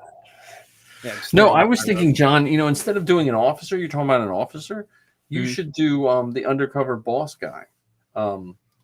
Matt, the radar you should technician. do Matt the radar technician. That would be the best, like, one to wear when you're just like when you're going to the event. Mm-hmm. Yeah. So wear a costume to go change into another costume. Talk about being meta. That's the way to go. I guess Kevin Sal is Lizzie's dad. Yeah, no, I that would just be, you just have to get that South African tack vest, grenade vest. It's from South Africa. Like they were giving those vests away, and then that show came out, and they were like gone. Right. Yeah, I'm shocked they haven't made that as like a CRL yet. Are you sure there's not a CRL? I thought they did one for April Fool's one year. Oh, maybe. Yeah. Okay. Yeah, same with the Private Perkins from the Robot Chicken. Oh yeah. Admiral Leopold or whatever. Well, see, Robot. Now, yeah. What was the magazine? There was a magazine. Used to be a magazine called Wizard. It might still be out. That did. It was like a price guide for comic books. Then they did a magazine called Toy Fair. You guys remember that? Yeah. It was like a comic book size, and it did toys. Well, they used to. This was years before Robot Chicken. They used to take action figures and put word bubbles and make cartoons with those, and which I have one here. I'll find it for next time. I'm gonna write that. So one of our little bits could be show and tell. Yeah, show and tell. There you go. I'm writing that down too. That would have to be the live portion now. Back to what this discussion evolved from. Let me see.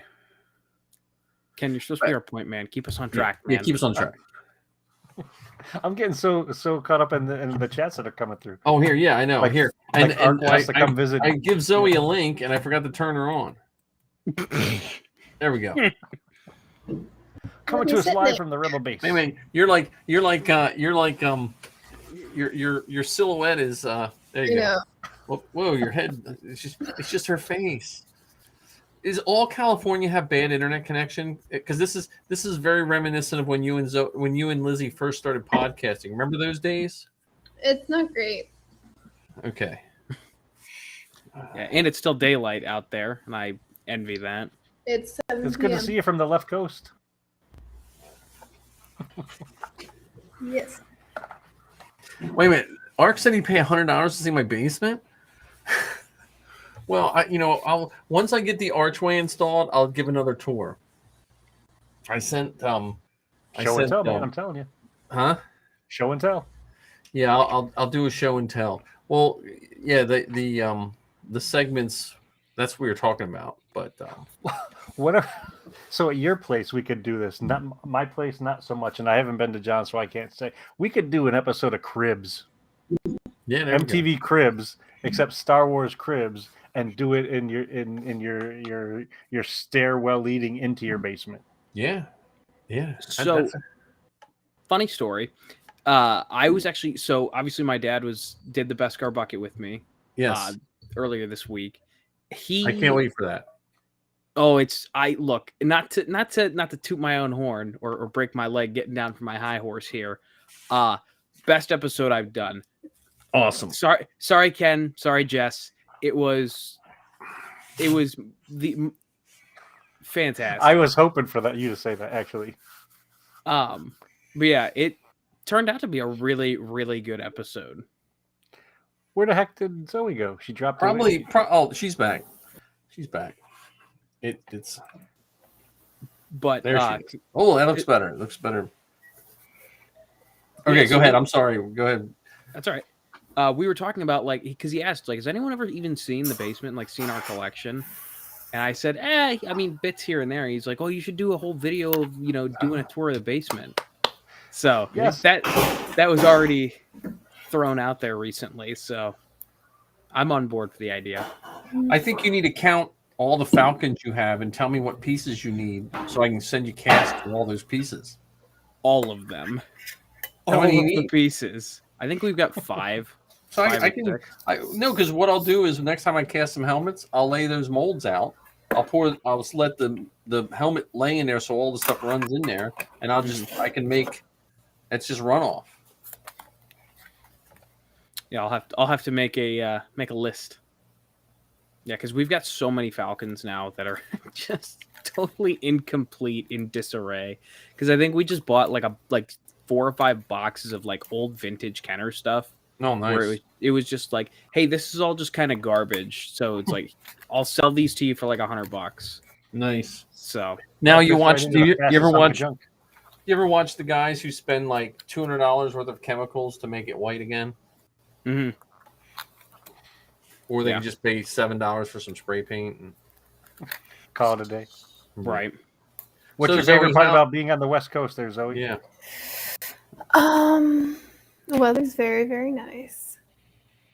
What's the plans? Are you? Do you have an episode in the works by any chance?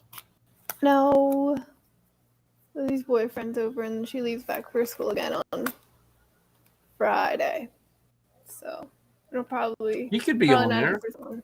He could be on the show. Yeah, no, but I'm just like she's busy with stuff with him. Yeah. So I don't know if we'll get an in-person one once she's back out of school. Definitely. Yeah. You could do an episode on what the culture shock is like being on the left coast. It's not much of a culture shock. I did. So one of my first days here, I went to Del Taco because I had to try it, right? Because it's the chain. Do they have vegan stuff here. at Del Taco? They do. They have Impossible Meat or Beyond. I forget which brand, but they use one of those, and for tacos and burritos. So I was like, well, I have to try it. I'm in California, gotta get Del Taco. So I went. Does it come with nacho cheese? The Beyond stuff didn't. I Okay. don't know if you can ask for cheese. I didn't because I can't have cheese. But anyway, so I order and I sit down and there's this random guy sitting there and he goes, "You're not from here, are you?" I don't know what I did. I don't know. Did you say you guys? Did you say use guys? Use guys. I don't think so. Wooder? How did I you don't- pronounce certain words? I don't know what I did. But he Did you ask where Wawa was? I was like, yeah, he was very nice, and he's like, "Oh, welcome to Burbank. You should go to the mall here. It's really good." And he was very nice, but that just initial "You're not from here." I was like, man. Now tell these guys what your last meal was before you left Pennsylvania. Your last day of eating. I had sheets for breakfast and a Wawa for lunch. Of course. You gotta stock Naturally. up for the internship. Yeah. Yeah, they don't have any of that here. Kevin wants to know what's the most difficult cosplay costumes you've done. I haven't done anything too difficult. Honestly, I feel like a Jawa is still the hardest as far as just wearing it. Yeah. I would say Jawa. Because you just have With little something- eye holes to look through, right? I feel like we had pretty good visibility. It was a good sunglass size lens. Yeah, I was more put just- sunglass lenses over a hockey mask. It was more just the heat of it. It was kind of nice in the winter, I'll say, the Jawa costume. But summer, Yeah. which is when most troops are, I feel like usually, it's pretty brutal. And even in the winter, when you're inside, even if it's not a very hot building, it's still hot. Well, and then Sabine, she lucks out because she's one of the few people that can put her helmet on or off. It's great. Oh, because she wears It's the wigs? so great. Yeah. Yeah. I kind of have to wear the wigs because the wigs are half the padding. Because we count for the wig when we pad the helmet. Yeah, the helmet's adjusted for the wig on top. Yeah. Her first Sabine, we didn't have a wig. We used that spray paint. You spray your hair. That was awful. Different colors. That was terrible. Then I would take my helmet off just because I'd be inhaling paint spray fumes Yeah. when I had it on. I think the only worse parenting I did than that was I made Safi Bendy. What was that guy's name? Brutus He from was- Bendy. I don't know what the character is, but it was from Bendy don't and the know. Ink Machine. Yeah, It was Bendy. You dog, guys ever hear of Bendy and the Ink Machine? the Yeah, dog definitely. from Brutus Bendy the and the Ink dog. Machine. I made her this Brutus the dog, and the head was way too big, but I made it out of fiberglass. It was. so we It went to looked this good. convention. It was a really good costume. It was cool. And we went to the convention, but the fiberglass still had that lovely It didn't cure toxic yet. fumes, huh? It hadn't cured yet. It had cured, but the fumes was. It was just there was. It's still like you got like a light buzz just having it in the car. Oh, geez, Louise. Sounds like a The great costume- time. What's Costume Pennsylvania looked great. Protective Services? Costume looks great though. Well, that's one thing here. Like everywhere, like every parking garage, my apartment complex has signs that are like, this area has like chemicals that are known to the state of California to cause cancer. Like everywhere, like that sign is everywhere. Well, that's on shampoos and everything. Yeah, well, right, but it's just like in places, just like yeah, they're very. they're Everything walking we around. use to make costumes has in California. No, you no, know. I'm not saying it's like whatever. I'm just like, man, we don't got signs in PA. We just live with it. Still Well, think about they've taken like when I was younger, California had like big smog problems and all kinds of stuff, and they're whether people like it or not, they're kind of proof positive that you can fix a lot of stuff if you force people to do it. You know, I mean, Yeah, the apartment building's really nice. Tomorrow, I don't have any classes or. well, yeah, you have those cool work. cool gonna go rebel-based swim. signs behind you. Oh yeah. No, I went to the gym. There's a gym in my apartment building. I went to the gym yesterday morning. We have a pool and a hot tub, so it's pretty nice. And it's in California. And it's in Right, so it's California. by default, it's probably extremely nice. And there's like four prop houses not far from her. Like I was looking Cartoon at the Network Studios is down the street from me. What is it? Cartoon yeah, Network Cartoon Network. Studios Did is you down the stop street. in and drop a resume off for them? No, yet? I don't have a printer. Oh, okay. Well, find it. There's got to be a Staples. No, Yeah, there's yeah. a library. There's a library with printing. Yeah, print that. 10 cents Just a say, page. just walk in, say, hey, you might not have heard of me, but here's my resume. I It's all about the confidence. Jobs today. Okay. Yeah, you got to walk in there like you own the place because they're Yeah. all fat. Hey, and my last comfortable. name is Network. Say, look, I work for the company that owns Cartoon Network Hotel. They don't. I don't think Palace owns it. Do they? They own the hotel. I think they probably pay a licensing right to make the Cartoon Network. You live in the hotel. Cartoon Network hotel? No, it's the company that owns Dutch Wonderland where she works over the summer. Oh, Amish Disney. Yeah, I make I less missed than those California connections. minimum wage at Dutch Wonderland. I'm sure they'll respect that greatly. So it's a Dutch Wonderland hotel. No, No, Cartoon it's- Network. It's the Cartoon Yes. Network Hotel. It's just it shares like a parking lot with Dutch Wonderland. But the they company have, runs like- it. Yeah. But the company that runs Dutch Wonderland is like an international Cool. company. It's a cool hotel if you find yourself in Lancaster. I've never been in it, but if you just look at it, it's like, oh, it looks cool. Good. And good for those that drive-by. aren't from Lancaster, it's the same as Lancaster. You know, if you're Well, I had my onboarding for my internship, and I was like, well, I'm from Lancaster, Pennsylvania. You know, it's like, I was like, you might notice Amish country. The guy goes, wow, I didn't know there were Amish people in Lancaster, California. I was like, no, Lancaster, Pennsylvania. Hey, if it makes You gotta feel go any to better, Knott's Berry I get Farm. the same thing here. I do. It's on. I have a California bucket list. Wait, what's Knoxbury Farm again? It's It's kind of a like it's an Hershey amusement Park. park. Yeah. Oh, is that it's the an West? amusement Is that the Wild West one I was telling you about? park. No. I don't No, that's a think so. different one. No, not very far. It's just like a Hershey Park. Well, I actually drove past it on my way to the apartment. Oh, It's on my California bucket list. and is Along with Magic Jump. Scum and Villainy? Magic Jump. Got That's on Ken's California bucket list. So you get bonus points. Magic. And John made me say that, so it's really on John's bucket list because he runs the No, best it's car a pretty bucket. long bucket list. I don't know if I'll get to everything. Yeah. A lot of It's it's the just best different car vegan bucket list. Yeah, Ken, I I'll don't take know. my I think that's a royalty good check. segment for. Wait a minute, that's a good segment for our show. It could be called the bucket list, and it could be stuff, and it could be something John brings to the Inflatable Falcon. but we call it we call it John's bucket list. That's a good point. God, you can't write this stuff. And we're not. Make We'll Mike forget about it down. We can make Mike write it down. Don't worry, I'm writing it down too.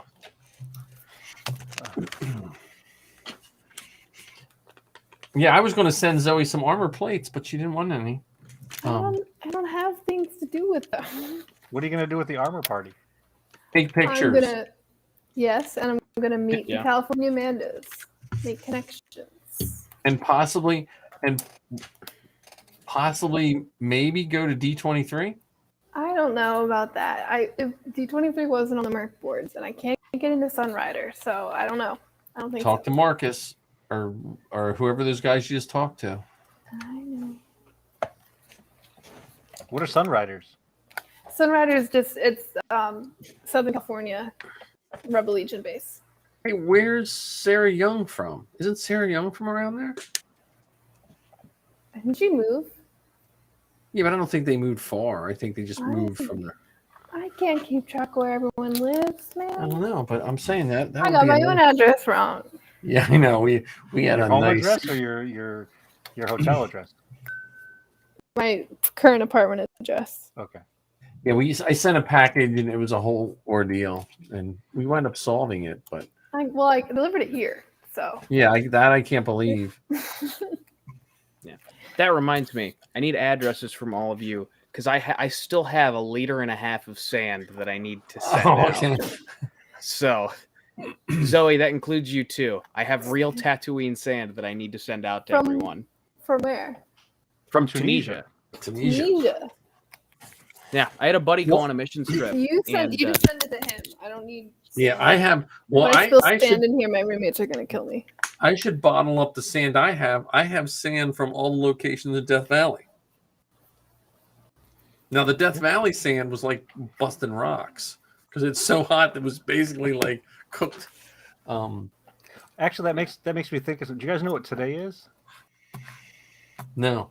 Today is National Waffles Day. No. Oh. Oh, I saw StarWars.com posted Darth Maul waffles. And today. what do you call it when you drop a waffle at the beach? I don't know. It's a San Diego.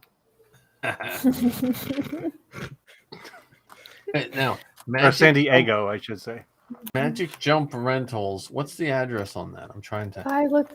It's an 2-hour walk from me, but no, it's a 2-hour walk. It's a 9-minute drive. It's 6.7 miles away. Ugh. No, but that's the rental place. I wonder. It would be their headquarters. I don't know. California is weird because around here, like you're like 5 miles, and there it's like 5 miles is like a 43-minute car ride. Well, because of traffic, but also because there's like I was looking at something and it was like 6 miles away, and I was like, oh, it's not far, and it's actually much farther because you have to go around a mountain to go to get there. Yeah, so it's like West Virginia. Like, can't just go straight. Kevin agrees that Knott's Berry Farm is the Hershey Park wannabe. Oh, okay. Or Hershey Park is a Knott's Berry Farm wannabe, depending on how you look at it. I don't know. I do love Hershey. Well, I still think I don't know if I'll love it as much after I can't get in for free, but right. But you can as long as Sappy works there. We'll just bring Sappy. Did you earn one of those lifetime badges? Well, no. When you work at Dutch Wonderland, you get free admission for yourself and one other person into Hershey, like the Six Flags in New Jersey, like a whole bunch of places. There's nothing like what you want to do on your day off from working in an amusement park is go to an amusement park. That's what we did, though. Yeah, it was fun. I go to Dutch Wonderland. I see Ken and John don't know about the famous person at Dutch Wonderland. Oh my gosh. Zoe? That is so fun. No, not me. No, Sappy. So I was going and taking pictures and posting up, oh, look, a Sappy sighting, a Sappy sighting, a Sappy sighting. And then all these people started asking on the fan club, who's this Sappy and why should I be looking for her? And then what Great, did you you say? just Your, made her a what did- stalking target. Wonderful. What did you say That's your boss parenting. said, Zoe? Yeah. Well, because other people were also posting like, oh, a Safi sighting, or like, oh, Safi was driving the train today. And then I was talking to my boss. So like, I'm a supervisor. Safi's an operator. I was talking to the manager of our department, and I was talking to him, and he was like, yeah, I was at my mom's house the other day helping her out with some stuff, and she asked me, who is this Safi? My boss's mom. Yeah. So, because Marty and I went there to Dutch Wonderland one time, and we just waited by the train tracks. And when Safi came by, we like took her picture and we're waving to her like idiots. Because there's like the train like interweaves through the park, and like the little gates come down and stuff like that. So, You guys will have to get free tickets next summer when Safi gets them. I'm not getting them. But it's also, you can walk that whole park in 40 minutes. Yeah, Like it's kitty sized. Yeah, it's. I mean, it's a nice park, but it's basically for kids under 10. Maybe Except 12. There's like 2 maybe roller 12. coasters, but there's not. And But are the the coasters are snacks good? kitty coasters. They have Do they Dole have Whip. good snacks? Dole They Whip? have Dole Whip. Yeah, they have Dole Whip, and they they're have like- Annie and Well, pretzels. Sheetz has Dole Whip now, but they're like the only place besides Disney. For a while, they were like the only place besides Disney that has Dole Whip. No, I don't think Sheetz has Dole Whip anymore. They No? had it, and they don't have it anymore. That's lame. John has his hand up. What's Dole Whip? It's Oh, God. amazing. It's like soft serve pineapple, Yeah, it's And then- it's vanilla and soft serve mix, or vanilla and pineapple mixed together, right? but it's not. But there's no dairy in it. Well, so you can get vanilla and pineapple, but they have like their own pineapple flavor, Okay. Yeah, and they So can. does that mean it's- Dole Whip is vegan? yeah, So plant based? yeah. Yeah. And then what Dutch Wonderland, they did a Dole Whip float. It was the Dole Whip ice That cream was stuff with in pineapple juice. Oh. That's It was good. It was really good. And you've never had anything like that, John? No. No. Can't say that I have. Oh, you're missing out. It sounds like it. I What- love pineapple. What's Well, an maybe Ohio our snack next- that we should all be trying? Maybe our next armor party needs Corn. to include a day at Dutch Wonderland. Is corn plant based? I think Corn. so. They do plant it. Okay. Yeah, that's Ohio for you. I mean, we got corn as far as the eye can see. We're pretty corny in PA too. Yeah, but ours isn't really people corn. Most of ours is like cow No. corn. Because I remember when we were kids, we went into a cornfield and took corn and tried to eat it, and it wasn't fun. This show goes off the rails so easily. Mhm. Yeah. So, well, Zoe, what's the newest Star Wars book you're reading? I haven't done much reading yet, but my next one is to finish. Oh no, I knocked over. Look, this like just came on my desk in the apartment. Like we can't see it. Oh, Is that a plant. succulent? It's a little plant. It's fake.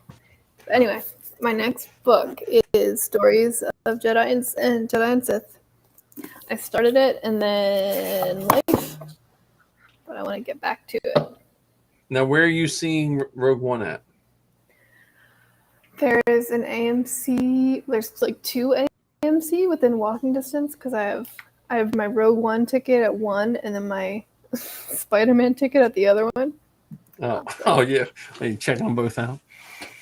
I didn't mean to, but it's just how it worked out because the other one wasn't showing Rogue One. The closest one to me wasn't showing Rogue One, but the other one was. Well, you should wear a Star Wars Geek Girl T-shirt, I don't have one. so maybe someone will see you there. Do you have any You of those bring- postcards to hand out to people in line? I do. You just I sent me mailed a her ton. some. I sent her when I sent her one of those. She needed some stuff that she forgot, so I sent it in a one of those like you don't pay for the weight, you just pay the large size. I packed that sucker because I got to update her cards anyway, so I want her to use up all those cards. That's awesome. But yeah, So I'm I do. what if- One thing on what if my that was bucket your list resume? is to see something at El Capitan. So maybe I don't know how long Rogue One is playing, but maybe I'll see. It's only one day. No, it's not. What's that famous they donut have place in Saturday California? showings. Oh, here it's only one day. They have some Saturday showings here. Wow. I guess California's just bigger Star Wars fans. I guess. It was almost like it was made over there or something. I think. Yeah, actually, this is it. This appears to be an all-week event. Oh, good. And of course, oh my God, of course I work. The closer theaters to me are playing it next week on Thursday. Now, are you allowed to go to other theaters now that you're working at other theater? Oh yeah. Well, Ark, I would get a new girlfriend. Just yeah, you don't need that kind of negativity in your life. Yeah, nah, kick her to the curb. That's all she wrote. And especially just don't let her watch it while she's driving your car. She shouldn't be watching Star Wars while driving the car anyway. Well, Hold on.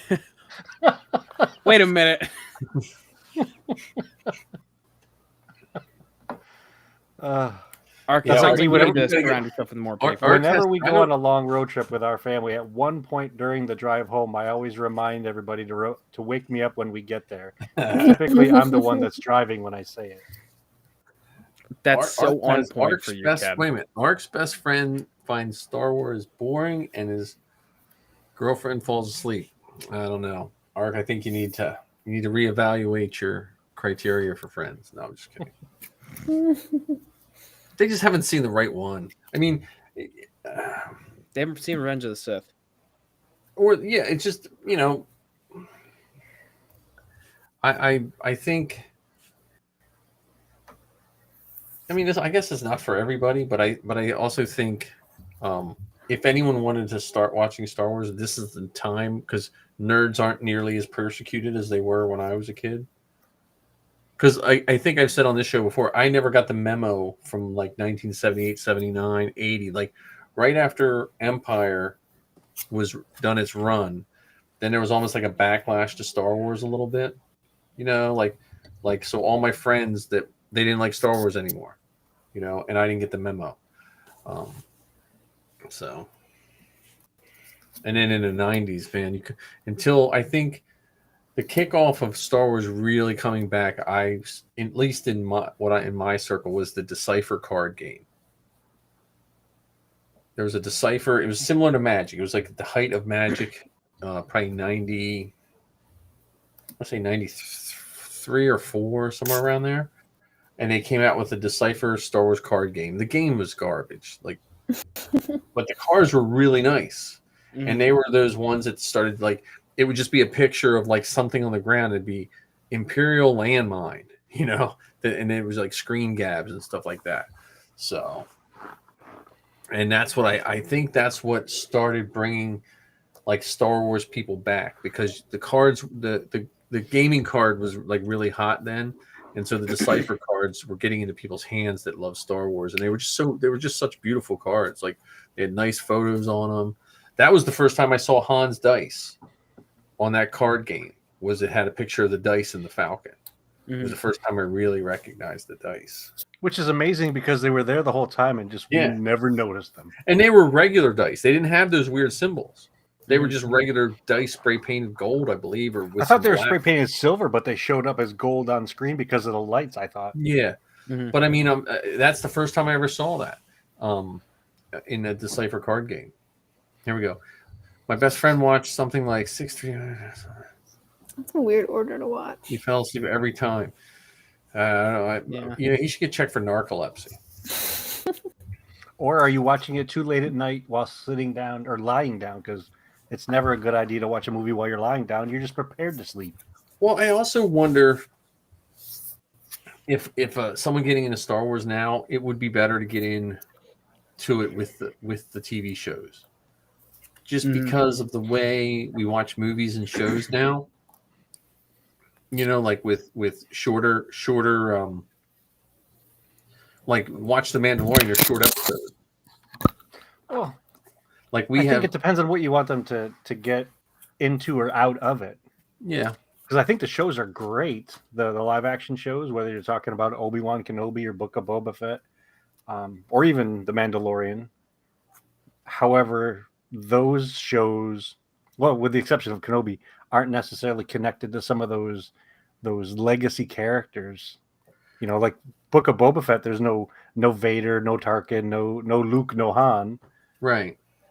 But I wonder if, like, the Book of Boba Fett, Mandalorian, a lot of those, what we figured as callbacks, would be you could use them, reverse them to be hooks for someone else.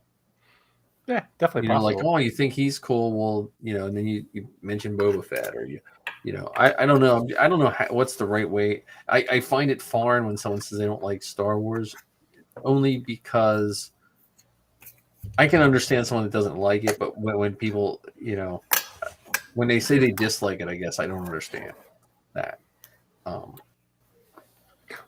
And especially in a situation like this, we don't have the benefit of hearing what it is they don't like about it, or what they find boring. Because one of the things I truly enjoy about Star Wars, and I think this show is a wonderful example of it, is getting together to talk about it, getting together to dissect it, getting together to see it. Did I see what I think I saw? Did you pick up on, like the dice? Perfect example. Yep. That one little thing that was, in the scene for a few moments. Did you notice that? I didn't. So we go back and it was there. Yeah. And then going at the, the stuff beyond the screen, whether you're talking about what inspired the makers to put that on the screen, or how did the makers make this thing that showed up on the screen? So if you watch the Classic Creatures that was filmed in 1983, that little documentary about Return of the Jedi, it was, John and I were talking about this on the episode of the Beskar Bucket. There were 3 people in the Jabba the Hutt costume, a 4th person underneath the Jabba the Hutt costume, and then 2 people outside of the Jabba the Hutt costume using radio-controlled remotes to make the eyes and stuff move. So it took 6 people to bring that ginormous costume of Jabba the Hutt alive. Which got destroyed. They don't even have a copy of that. That was one of those ones that disintegrated. Because of the foam and latex and all that? Yeah. Ark said about his friends. What the other thing I think that for someone getting into Star Wars too, just like you said, you like talking about Star Wars, there's nothing like watching Star Wars with a bunch of Star Wars people. It's kind of like trooping. Like, it sounds abstract until you get involved. Like, John's just starting to get into that, and there's whatever, good, bad, and all that. But when you get into that mindset and you get with the people that enjoy it, it does change your perception of Star Wars and what it means. One of the things I love about the Star Wars Geek Girl, not only does Zoe have a podcast with Lizzie, they put out these little articles so you can read more about it from different points of view. So didn't you have a whole series of articles, mise en scène, like little scenes from the Star Wars Rebels? Mise en scène of Rebels. It was mise en ren. Mise en ren is what I called it. But it was about the mise en scène of Star Wars Rebels. Because mise en scène is fun to talk about because it just encompasses so much, and it was Rebels. So. Yeah, well, Ark, you should have your girlfriend listen to Zoe's podcast, because I do think sometimes Star Wars and Star Wars fans, and Zoe can probably attest to this more than me, is it can come across, if not on purpose, the fans can be anti-female to female fans. Like, it's almost like they use jargon to put walls up around the female fans. Like, I watched grown men argue with Zoe about the Clone Wars, and I was like, yeah. I won. So, she won the arguments. I felt sorrier for them. Like, in my head, I was thinking, "Oh, you poor bastard," because Zoe would like devour everything about the Clone Wars and had every piece. She was like Ken, like you are with all your background. And she was just like. You had that character encyclopedia. That was my Bible. Oh yeah, we had that. Well, we had that Fandex. Remember that Fandex? Mm-hmm. That was in Clone Wars, but yeah. Yeah, but that's cool. I like that Fandex. We had one about dogs too. Yeah, and you had one about presidents too. I did. Zoe, once in a while, Zoe would not want to talk, like, for whatever reason, and all you'd have to do is start misquoting history stuff. Okay. Like something No, like because one you time. said no. You and Mom Oh said, yeah. Zoe, whatever word you say next, that's gonna be your nickname forever. Oh yeah, that's right. That's what happened. Right. So she wouldn't talk, and then I just started talking about how much I love Ben Franklin as my favorite president. Well, wasn't it Abraham Lincoln that chopped down the cherry tree? Yeah. So, yeah.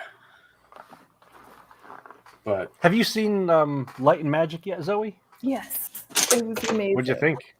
Fantastic. It was really cool. It was a lot of stuff I kind of knew already, but it was just, I don't know. It was always cool to see it in a new format. You're at that stage. You're at that stage where you will hopefully be involved in something like that.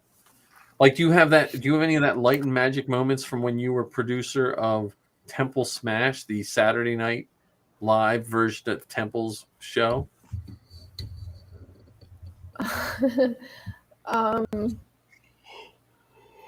A little bit, maybe not, the fun slip and slide or the creating whole new technologies, but Well, yeah. the I mean, you were on a. I You were on a was team. George Lucas getting mad when people weren't on schedule. that was my Light and Magic moment. Well, yeah. I think your special effects you got to shoot. Didn't you get to shoot graphite pellets for the gun scenes of I did, and I aimed very well. Of Stray Ember, the movie? Still not out. Still not out. I think Jake is holding that movie. So if you become popular, then he's going to release it. It's and he like, can make money off of it. Like that episode with Chang in Community. Yeah, yeah. Have you watched it all yet, John? All the rest of Light and Magic? No, I'm my dad started watching it, so I'm starting to. I'm waiting for him to catch up, and then we're gonna watch the last little bit together. It gives you definitely a different perspective on like CGI, because I feel like all you hear all the time is people like, yeah, CGI is ruining movies, blah blah, and like you watch that and you're like, no, actually it's not.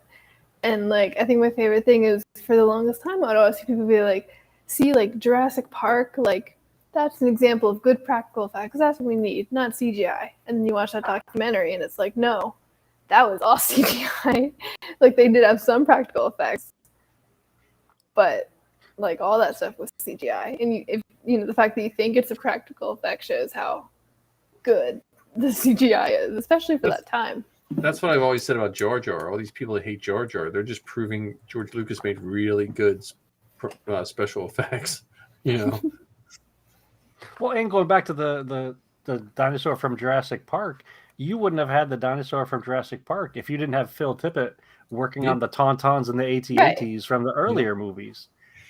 Yeah. So, and one of the many great things I think about George and the teams that he creates or gets together to create stuff is they have this uncanny ability of taking a little bit of A, a little bit of Z, a little bit of W, mixing it all together, and literally and figuratively creating magic from it. Mm-hmm. Yep. And I mean, stop motion is not a new thing, yet they took it and have advanced it to the nth degree, and we still love watching it. Right. Yep.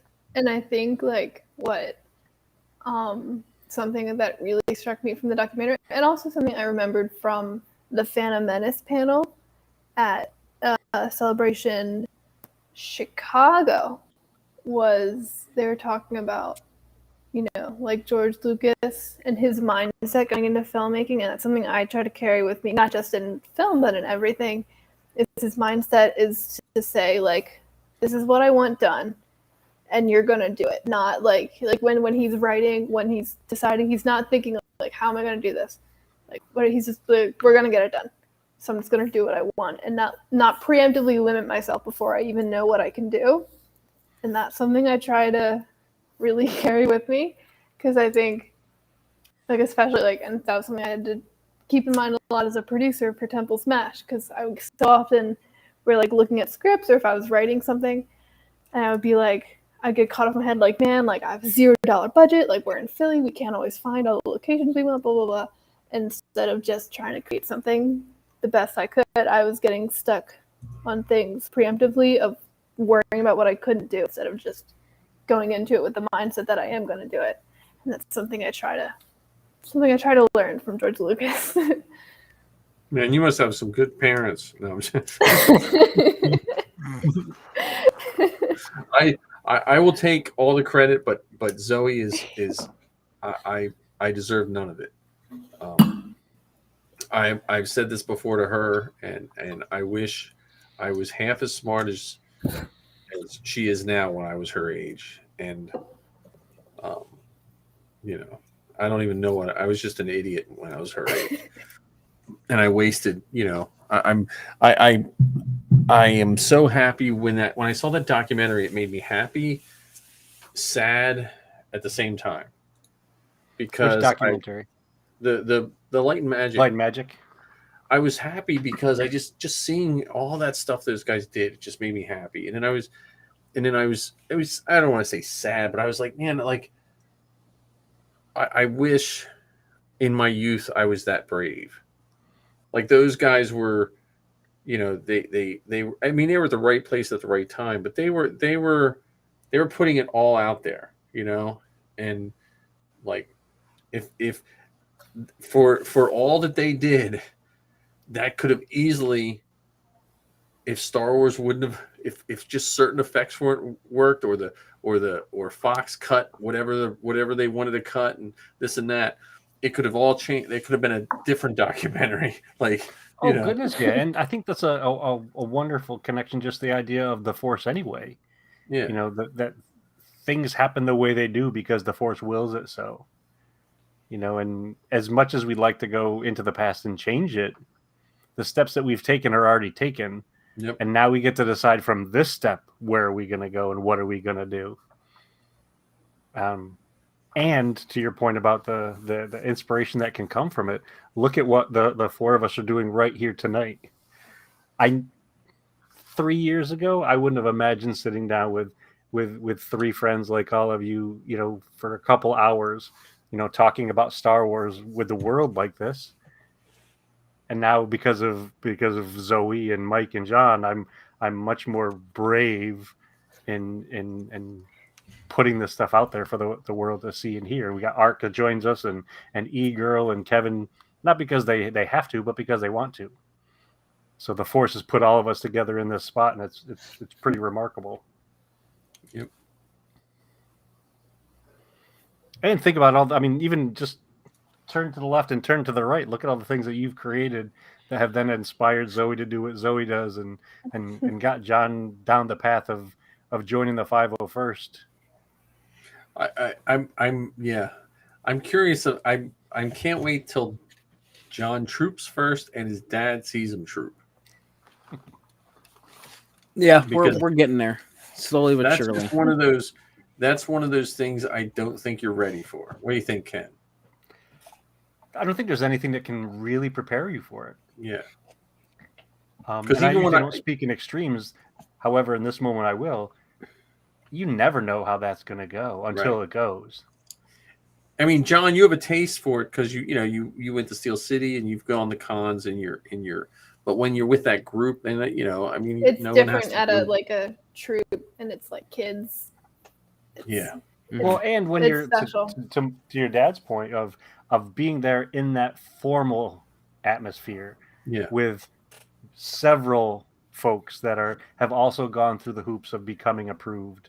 Because I'm going to guess, Zoe, for you that it feels different as an official Mando Merc than it does just showing up in a Sabine costume. Great. I don't know how different it really felt. Well, you were pretty excited to be. I was very excited to be official. Yeah. But I don't know how different trooping felt. See, Zoe's been doing this since she was 6. Yeah, I remember my first troop. I remember two things. I remember there was Commander Cody. I thought that was really cool because I love Commander Cody. And I remember it was a really weird carpet design in the building we were in. I mostly remember the carpet. I think probably because my hood was falling over my face and that was all I could see was the carpet. That was a Lou Gehrig's disease event. Yeah. We did it for all the families whose family members were suffering from Lou Gehrig's. It was a dinner that the hospital threw for them and all the little kids and stuff. And there was a weird carpet. But I also know Zoe was like, you were excited when you were like the point person for Rebel Legion in your Sabine. I was, because I was the only Ghost Space member at that troop. Because it was a Delaware troop, so there was other Rebel Legion, but it was I was See, only I don't Ghost remember Space. I don't remember submitting your costume to Rebel Legion. No, they just took me. She just got in like we submitted to Mando Mercs and she got in. And then all of a sudden she got a notice that she was in Rebel Legion too, but we had never submitted the costume. I'll take it. I love Rebel Legion. I just gotta get in my tie. Yeah. Then I'll be a trio, and then I can do the guild as Ahsoka. Yep. Well, there's too many groups now. I can't be in all of them, but I'll be in the big three, at least. Build yourself a mouse droid, and then you can be in the droid builders too. I was gonna build a droid. Or build a chopper. Does Lola count? Yeah, Lola would be a droid. I don't know if she counts in the droid. I don't know if she's a droid builder. I mean, maybe not yet, because they have CRLs for the droids too, don't they? Not really. The droid builders are. I don't want to say weird because that connotates bad. Unique. They're a unique group in and of themselves. Like they run with no structure. They have no hierarchy. They just kind of take care of their area, and no one seems to care. Because like Marty's kind of in charge, but Dave's kind of in charge, but neither of them are in charge. Like if you talk to either of them, they're like, "We're not in charge," but stuff gets done. So I don't know. I don't know how the droid builders do it. I think I'd want to build Bucket. Yeah, that Bucket would be from Resistance. Yeah, I also like Bo Keevel's droid. Who? Bo Keevel, the Caldor pilot. Oh. It's a yellow. It's a BB unit, but it doesn't roll like the other ones. It's a tread. Yeah. I'll stay away from those BB droids. None of them work as that one with the donut worked really well at Celebration. Well, that's like what? Because I can't remember. Have you seen the new emo droid that's going to be out with Andor? See, that droid is not new. Rogue One marketing. He was in all the Rogue One marketing. Black. Yeah, but he didn't have a name in all the marketing, I don't think. Right. No, he did though. I forget what it was. But do you mean the black R2 unit or a different one? No, the red one. Oh, the red one. I thought you were talking about the black. Because that black R2 unit, he was in all the marketing for Rogue One, and he wasn't in the movie at all. Devastating. We love that. This one's called B2EMO. B2EMO. I mean, no one beats K2SO.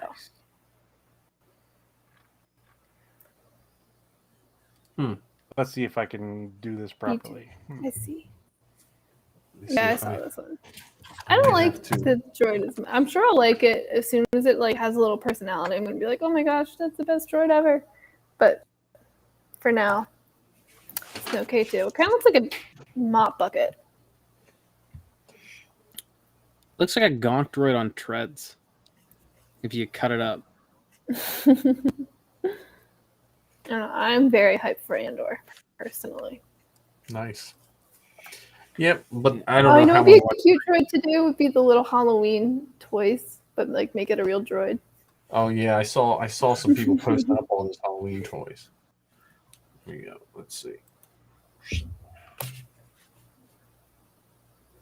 Wonderful. I have a blank screen. Why am I not seeing it? I think Ken's frozen. Ken's frozen. Oh, no. I thought he was just standing still. Ken is frozen. See if I can. Nope. Ken, you're frozen.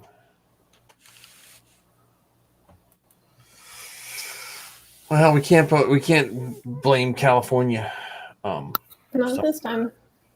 But we can blame the decrepit state of New Jersey.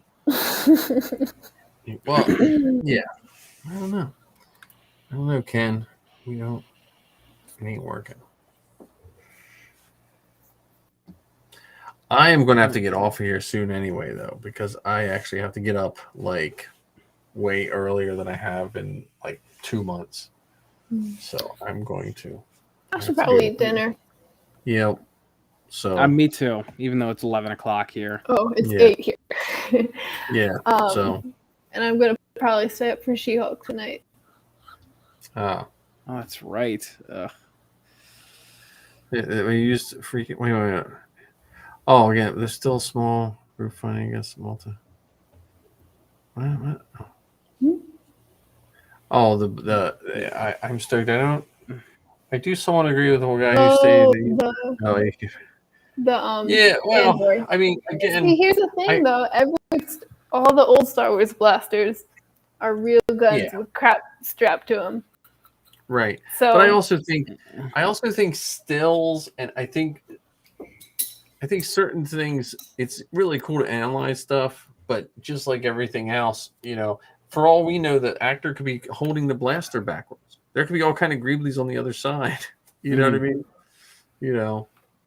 Or the AK-47 could be making a statement. I mean, because the AK-47, it is a representation too. Like it was, if I remember my gun history correctly, it was stamped out of it's the good things about the AK-47. It was supposed to basically work all the time, no matter what. It was made a gun for the people or something like that. The AK-47 is one of the most durable, reliable firearms ever produced. Right. It has so little working internals.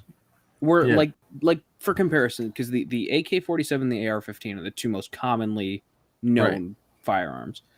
The AR-15 has so many moving parts on the inside, they jam like crazy. Where the AK, I mean, there's not a whole lot going on.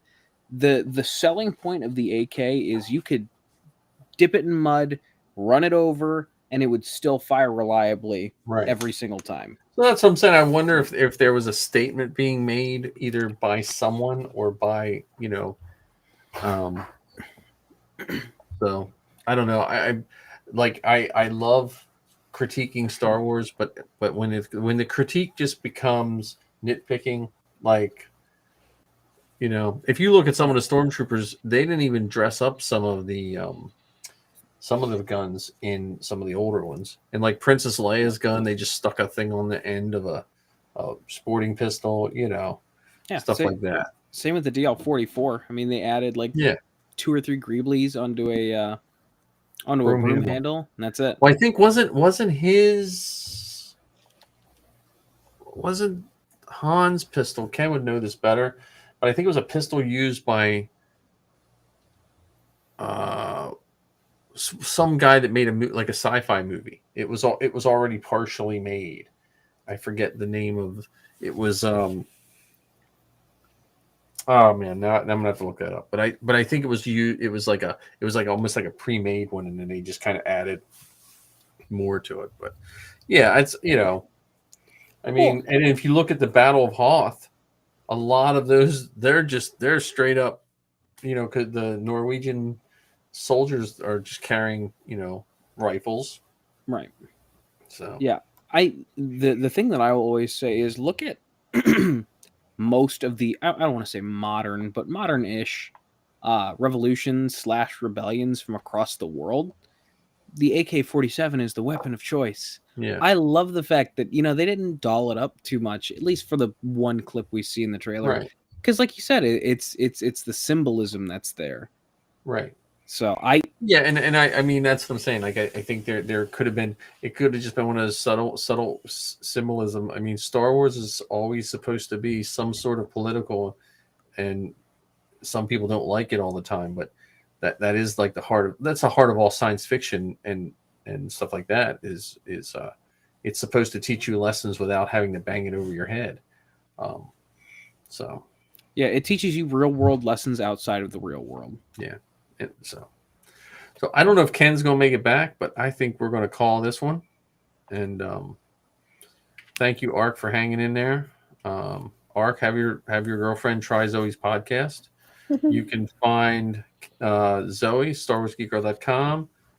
Star Wars Geek Girl podcast anywhere you find podcasts. And is it SW Geek Girl on Instagram? No, you don't. Your Instagram's all stuff. Yeah, Instagram's weird, but Twitter. And Twitter. I have this week. I'm settling in, but next week I'm gonna get back into the writing and stuff. Good. It was crazy. It was a very busy summer, and then I just want a week to. Cool. And John, you find it California life. Beskar Bucket, anywhere you find podcasts. And new episode coming out on Friday. Yep, it's gonna be a good one. So, here's Ken. Ken, here we'll say bye. Ken, we were just saying bye. Oh, we see the ship. Blank screen. Blank screen. Oh man, ship. There Ken, he is. We were just saying our goodbyes, so we wanted to wait for you. We almost didn't make it. So where can people find you, Ken? Well, they can find me co-hosting the Forces Behind Star Wars with the other 4 members of the Red Batch. That's Anthony, Demetrius, Steven, and Dexter. And we also have the Forces Behind Star Wars page on Facebook. We'll soon be recording an episode. Well, I'm not sure if we're going to divide up the Light and Magic into 3 episodes or if we're going to do 2 episodes. We still have to figure that part out. Awesome.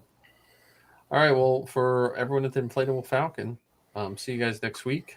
And I'm going to shut the live off here, maybe.